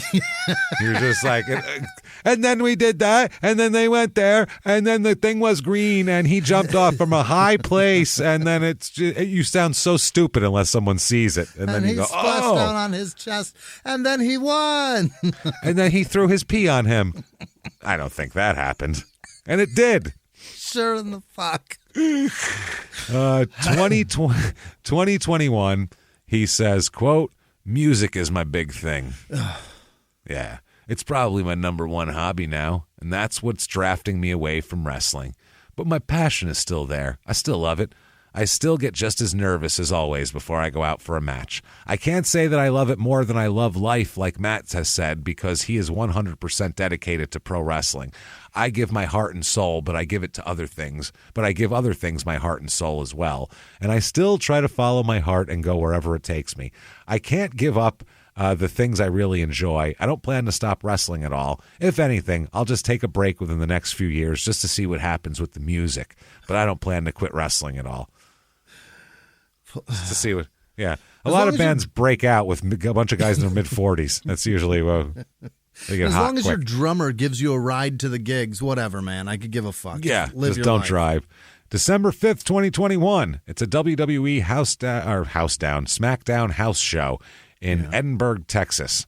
It's a 6-man match with Jeff, Drew McIntyre, and King Woods against the Bloodline, and He's in the ring, I guess, getting he's what they call the face in peril, which means that in a tag match, you get the good guys, bad guys. The good guys, one of the good guys will get the shit beaten out of him a whole bunch. Yeah. Where the bad guys are cheating, they're making the other guy run in the ring, so the ref tries to stop him, and then they double team him over there, and this guy gets beat up the whole time. And the whole point of a tag match is he's the face in peril, and then at some point he makes a tiny little comeback and goes over and falls and just makes that tag, and then Fresh legs. Oh, and this guy's been steaming over there trying to get in the ring and having the ref stop him while they cheat for fucking 10 minutes. So he then goes off and kicks everybody. That's the hot tag, that's called, where he beats the shit out of everybody. And then 30 seconds later, by the way, he goes in, starts the hot tag, starts beating everybody. By 30 seconds in, the guy who's been getting his ass kicked for 15 fucking minutes, who couldn't move, is now participating, helping him beat the shit out of the other team again, which I always found ridiculous. He should stay lying there. Very able. Let hot tag guy do that. Yeah. That's just my thing with I hate that. I was like, he was just dying. He should be in a heap over there, not even being able to watch it while you beat everybody up. He had internal bleeding 2 seconds ago. Yeah, he was dead. So you hit him with your finisher. This is fucking crazy. So apparently he's the face in peril. He's the one getting beat up the whole time. Roman Reigns and the Usos are the guys beating him up. He apparently, I guess, became, quote, more sluggish as it went on and on. Yeah. He ends up making the hot tag and rolls out of the ring and just runs out through the crowd, just leaves. Oh, God. Which is very, very strange. He didn't return to celebrate when the team won, nothing. So it's just very weird. And it's one of the wrestling, insider bullshit magazines said the word making the rounds at Sunday's house show in Corpus Christi, Texas, was that Hardy has been sent home from the road, and he was replaced in these matches with Rey Mysterio. Mm-hmm. Now, what happened here? Here is Matt. Matt is with his wife, and he says this, quote, "Whenever my brother ended up being released, he had taken a drug test. Usually these drug tests come back in 10 to 14 days. Those 10 to 14 days had been up for him, and he never got a result, and he was curious as to where his result was because he knew he had passed his drug test because he knew he hadn't been doing any drugs, and he's been clean. He's been clean the whole while that he's been there. And I know there was this issue where they said Jeff Hardy had this erratic behavior and jumped over the guardrail or whatever that's in this match. Hello, he's Jeff Hardy. He's a weird dude. That's kind of what he does." Okay. Yeah, but no.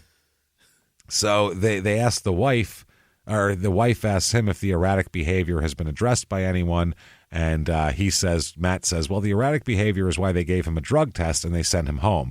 I don't think he's addressed it with WWE since. He addressed it with me, and he was saying he just knew at that point he was just working for WWE as a very stressful job. He says, and I'm not going to say, I'm not here to bury WWE because I love WWE. WWE and Vince McMahon and everybody who's there. I'd really like a job there again someday. Is what he says. I'd love to be a road agent if you got that available, because I could really do that. He said, I wouldn't be who I am and wouldn't have this life that I have right now. So I have great appreciation, and I'm very grateful for everything I've done for them. Grateful for every opportunity they've given me, and that's all good. But it's also a very stressful environment as well. Anyone who's worked there knows that. So I feel like Jeff was kind of stressed out in many ways about several different things. He just told me, confessed to me, said that when he went over the guardrail, he said he just knew he was done. He was just done there. He was literally done with the match, so he felt done. Well, you can't leave, though. That's not part of the match. Yeah. You can't just leave. And don't use guardrail as a reference here either. No, yeah. Stop talking about guardrails. That's bad. A fan asked, and this is like a question and answer thing he's doing. A fan asked if it was a calculated move to get released. And he says, I don't think he did it intentionally trying to get fired. He does shit like that all the time. There's just times where we'd be in the ring, wrestling or working, and he just goes into business for himself because there's just something that he feels. That's how he is. He's a very emotionally supercharged person, and then follows his emotions and instincts. If something feels a certain way, regardless of if it's not the best case scenario for the outline of the match or scenario you're working in, he just does things. And I think that's one of the reasons he's as beloved as he is. He's a very emotional, very passionate, and very driven guy. If he has a feeling, he just goes with it. So that's what happened on this particular occasion. He went with it. Okay. And then they said, well, is he sober? And he said he took the drug test. He ended up being released just a few days later, and they never got the results of the drug test. He obviously passed all his drug tests because he was drug tested quite often when he worked there. That kind of gave them, I guess they told him, it leaked out on the internet, he thought he was going to be a private conversation. They said either go to rehab or be released. They kind of gave him an ultimatum. And he said, okay, you can release me then because I don't need to go to rehab. So... he said 3 weeks later he hadn't gotten his drug test back, and especially because of that little bit of information, it was either go to rehab or released, was leaked. It was now public information online. He definitely wanted to see the results of the drug test. 3 weeks out, he'd kind of asked to see it and didn't have it. He was kind of fighting, scratching, and clawing to get the drug test, and he was kind of getting the runaround. Then he got a call, and this has been recorded online, from John Laurinaitis that they had offered to induct him into the Hall of Fame. This is true. And that's not made up. That's a real thing that happened. And he just asked for his drug test at the very end of the conversation and said, no, I want my drug test. I want the clean result just to clear my name. And I think it should, especially given his history. Now, Jeff appears on Matt's podcast to talk about it. Yeah. And he says, certain things happen for a reason. This is Jeff. Subconsciously, that was one of the smartest, maybe the smartest things I've ever done. Guided by something higher than me. Right after the hot tag, I was guided. Well, yeah, I was guided. I was the face in peril, but then I was guided hot tag, by and I was like, I got to see that drug test. I got to do it. Maybe if I run through the crowd, I can get back there and surprise someone and get it from them. He said, in WWE, it was like glimmers of hope, like maybe I still do have something. The last glimmer of hope was the Survivor Series, which was really good. It came down to me and Seth Rollins. The crowd was so behind me. I felt like one of the most popular baby faces in WWE because the crowd was so with me.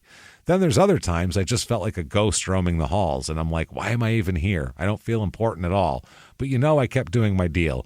I would just show up and do whatever they wanted me to do. I've never been a pot licker. So I don't go out of my way to get a certain spot or achieve a certain status. But yeah, that night in Edinburgh, Texas, for some reason, I finished my heat, I took the heat and I just said, I'm ready to go. I went over the rail and disappeared into the crowd. Naturally, I think they think I took something like drugs or whatever, but I didn't. I mean, if I was that bad, I should never have gone out there the way I see it. But yeah, I thought, man, that's just another unpredictable thing I can do and I'll get away with it. But it was more serious than that. What the fuck? So either way, he said, I wasn't trying to get released. at all. That's not what he was trying to do. He did say, though, AEW was ultimately the plan. Depending on how things went through the 2 years of his contract, he wanted to do that. He said, I'm in good shape, but I'm still pretty beat up. I don't know how much longer I've got, and I want to make the most of the time I do have. So there you go. December 9th, 2021, he's released by the WWE after that house show deal. And, they said that they ordered him to rehab. He said no. And then what the fuck, man? He rejects the Hall of Fame offer as well. Wow. Yep, he rejects that. He said it felt completely wrong. It didn't feel like the time at all. I almost felt offended. Wow. I was very emotional and almost felt offended. Like, what? Wait, after my 90 days is up and the Hall of Fame is in April, and I do go to AEW, how's that going to work? What are y'all trying to hit me with if I do sign with AEW when I'm free and me going into the Hall of Fame? How would that work? So, yeah, they were just trying to assign him to that to keep him from signing with AEW. They didn't want to use him, but they wanted to keep him. Got it. They wanted to hold him. Yeah. Mm-hmm. Yeah. He said, that's why I was like, it's a hard no, especially because it feels like something Matt and I should go in together as the Hardy Boys when the time is right. It's just weird. I still don't know how I feel about it overall. It's just felt so wrong. Maybe I should have said, what if I'm in AEW at the time of the Hall of Fame? So, anyway, he says 2022, he's wrestling in AEW is where he signs. Yep.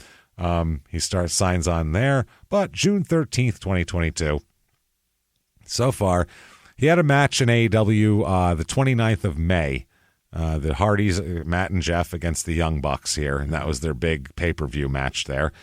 And then June 13th, 2022, 2 weeks later, he is in a white car, seen swerving and running off the roadway around 12:30 in the a.m. here. Oh, my God, Jeff. Officer made a traffic stop and engaged Hardy. He seemed to be, quote, in a stupor and confused. According to the Highway Patrol's report, he was, quote, swerving all over the roadway, failing to maintain his lane, and running off the roadway in the area of mile marker 109 on Interstate 4 in a white Dodge Charger. He also did not immediately pull over or do so in a safe manner when he finally did. If you can't even pull over right, you're real fucked up. Mm-hmm. The officer approached the vehicle from the rear passenger side. Hardy reaches into a black backpack at that point. Don't do that. He was issued loud, but this is in Volusia County, Florida, by the way, is if you watch Live PD, they have the new one, was it Patrol, the first, Patrol whatever PD? The fuck it is. Some PD. Yeah, we always call it Paw Patrol because it sounds like Paw Patrol, so now I don't know what it's actually, On Patrol. So they're in Volusia County, and it is a hillbilly goddamn shit-kicking mess, and they're always pulling guns on people because they're always just got a pocket full of meth. It's a disaster. They're just reaching into shit all the time when they're stopped by cops. Don't do that! Yeah, don't do that. So he starts reaching in. They said he appeared to be in a stupor and confused when the officer slapped the window in attempts to get his attention.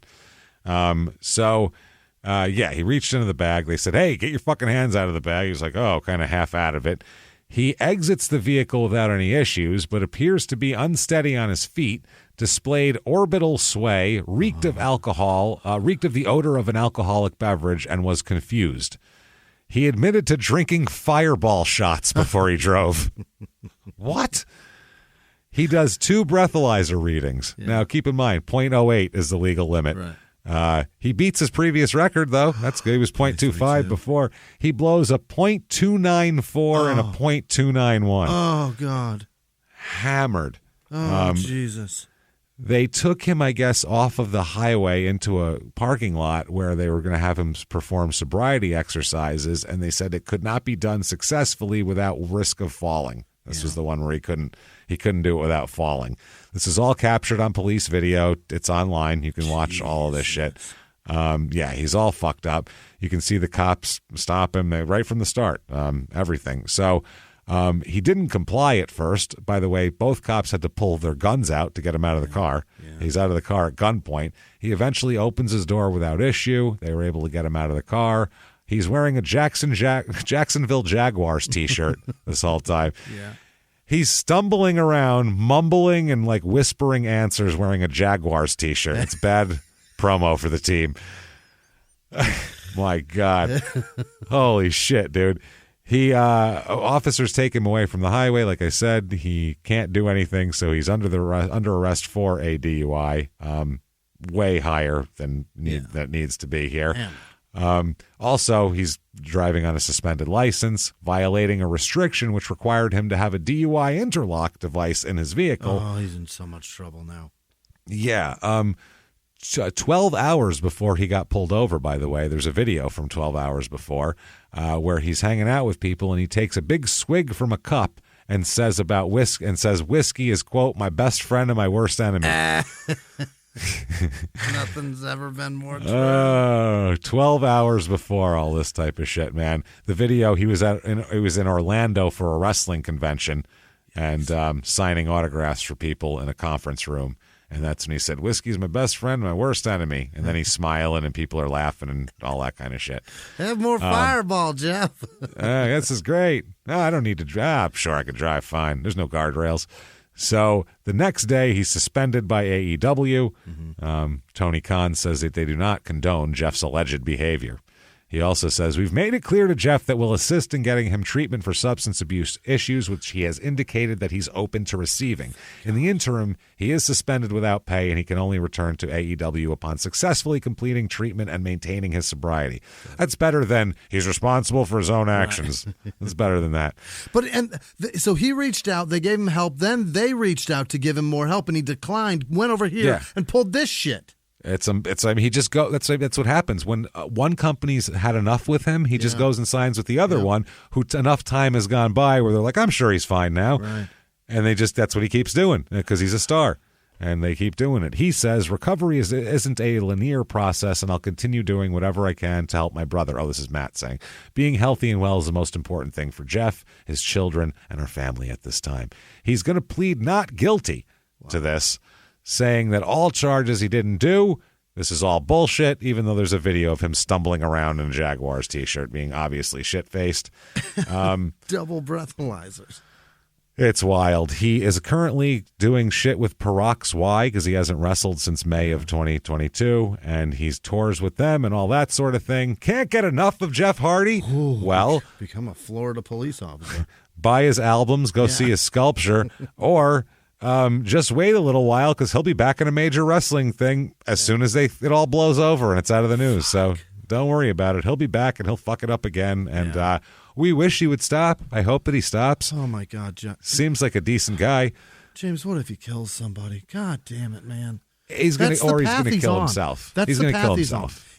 Or he's going to kill himself. They never kill themselves. They do in hotel rooms. Yeah, well, that way, yeah. In the car accident, it's never... No. It's always somebody else.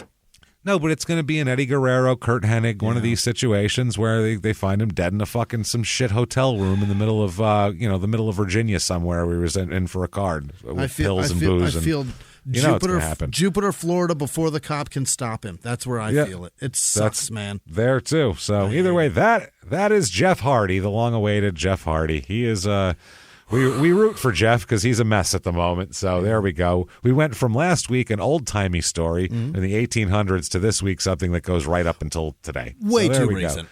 Way too recent. That said, if you like the show, tell the world about it. Get on Apple Podcasts or whatever app you're listening on. If you can rate it 5 stars. Tell the world you like it. Also, head over to shutupandgivememurder.com where you can find all your merch and tickets to live shows right now for sale. The October the 27th virtual live show for Small Town Murder, the Halloween Spectacular.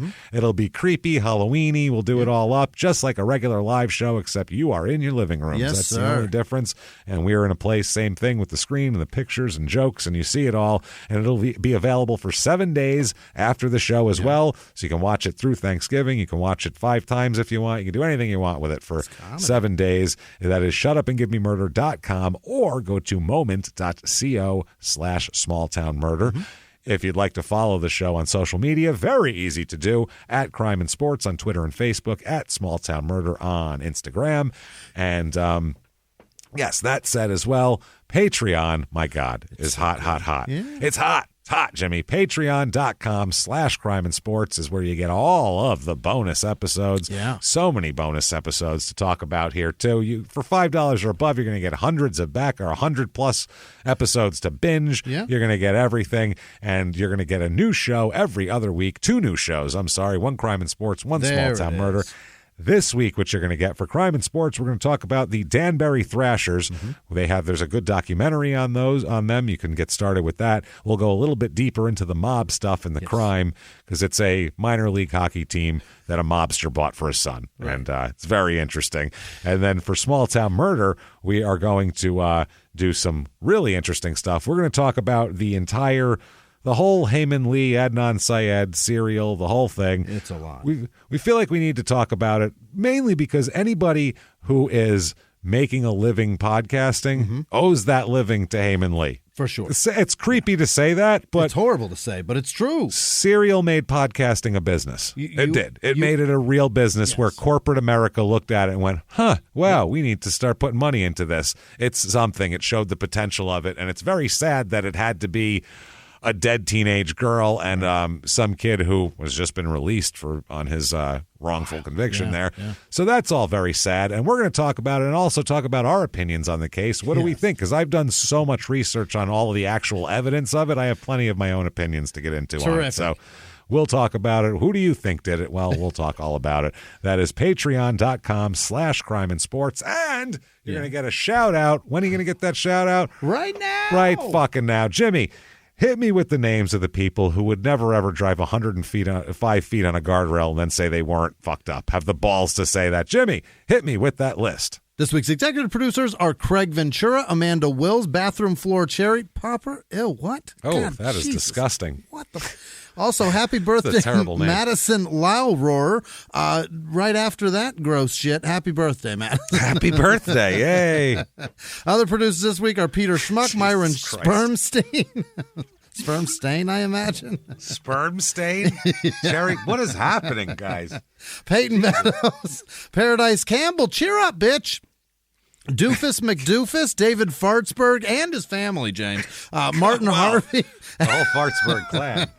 Happy Hour in Texas, Frank the South African Birdwasher, Janice Hill, Alexis, nope, that's Alex Cassio, Michael O'Doherty, Keith Ketchum, Amanda Sample, Moonlit Little, Haley B., Carry-On McDougal, Tara Greiser, I think, Andy Speicher, Ash Smart, Beth Eaton, Jason Kaufman, Justin Gerard probably, Paige J., Eddie Mayer, I think, Stephanie Inman, Leslie Logbeck, John Joyner, Andy Ferry, Justin Nelson, Todd Lopez, Sarah Gaza, I'm so sorry, Gossam Zadeh, I think, Amber with no last name, Hugh Jass, James, obviously, Sam Jennings II, Alyssa Meadows, Lorene Bidstup, Brandon Pennell, Lori Cox, Christian Garcia, Brenna Hennessy, Alexis Etheridge, Frank Guido, Kat Mack, Stephanie Machine, Jonathan DePaula, Suzanne Silverstein,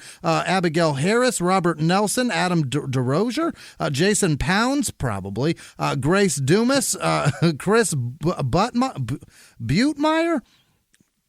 What? Yeah.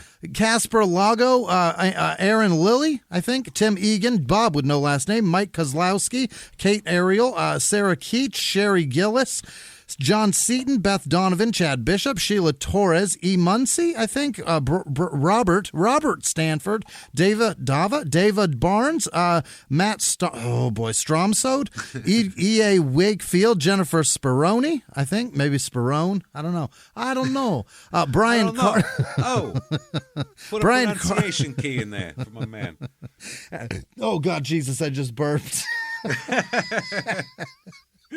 Alex Berry, Saruk JJ, I don't know. Sandy Center, Karen Sheets, Heather Dobbs, Scott Shattuck, Bam Bam with no last name, Zach with no last name, Jeff Gladden, Brett Thomas, Colleen Scarlett O'Hara, probably not, but possibly. Sure. Brittany Uriardi. E. Inez, Ann Trimble, Topher with no last name, Todd Runberg, Jamie Bursey, Jessica Suarez-Gorski, Carrie Lynn Van Pay, Corey Witt, Stephen in West Virginia, or Stephen, Jack Thompson, Nathan Leitz, I don't know, Brandy with no last name, Wesley Carlton, Christy D'Angelo, Sherry Lynn Sakala, I think, Jennifer Milovsky, Keaton, Carol Sims, Herolfer, Arnason. It's never going to. I'm so dumb. You're close. All right. Walker Sure Mason, you're close. Megan with no last name, Nikki Salich, I think, Christopher Slater, Ben Potter, Karen Stewart, Chayla McD, Shannon Baldwin, Jorin Garcia, Megan Johnson, Melissa Carson, Brittany Green, Laura Wickizer, Larita Morant, Justin Larson, Jacob Chester, Pedro Neves, Chris Gilson, Gabrielle with no last name, Elle with no last name or first name, Kim with no last name, Seth Owens, Travis Grimm, Sharon Tinley, Emily Joy Carey, Michelle Schneider, Brandon Bailey, Andre Crabtree, Michael Boardwine, Stephen Wolf Brown, Weddy Debbie. Jesus, that feels awful. Frank Harris, no name at all. Paige Holmes, Christy McFarland, Nathan Davis, Jeffrey Below, I think, Chelsea Gilmore, Slumber, Boot, 622, Slumbery? I don't know. Slumbery? Tanya Betzinger, Brian Hall, Chris Dion 12, Kimberly London, Claudia Chavez, Tim Lewis, and all of our patrons. You guys are truly amazing. Thank you. Thank you so much, everybody, for all that you do for us. We do appreciate everything, and we hope you are digging the bonus episodes, as we know you are, because we get plenty of feedback on that. So thank you so much. If you'd like to follow either of us, very easy to do. Go to shutupandgivememurder.com. The links are all right there, or just Google search Crime and Sports Podcast Host, because we're going to be the only fucking ones on there. So we better be anyway. Let us know if we need to go kick somebody's asses. So we'll do it, goddammit. We'll do some nut kicking. I will make believe they're a North Carolina guardrail. I'll tell you what. Come off the fucking 20-foot ladder. Watch out. Come off the... Oh, it's 20-foot ladder time, everybody. So hope you enjoyed that. Thank you for everything. Keep tuning in. And live from the Crime and Sports Studios, we'll see you next week. Bye.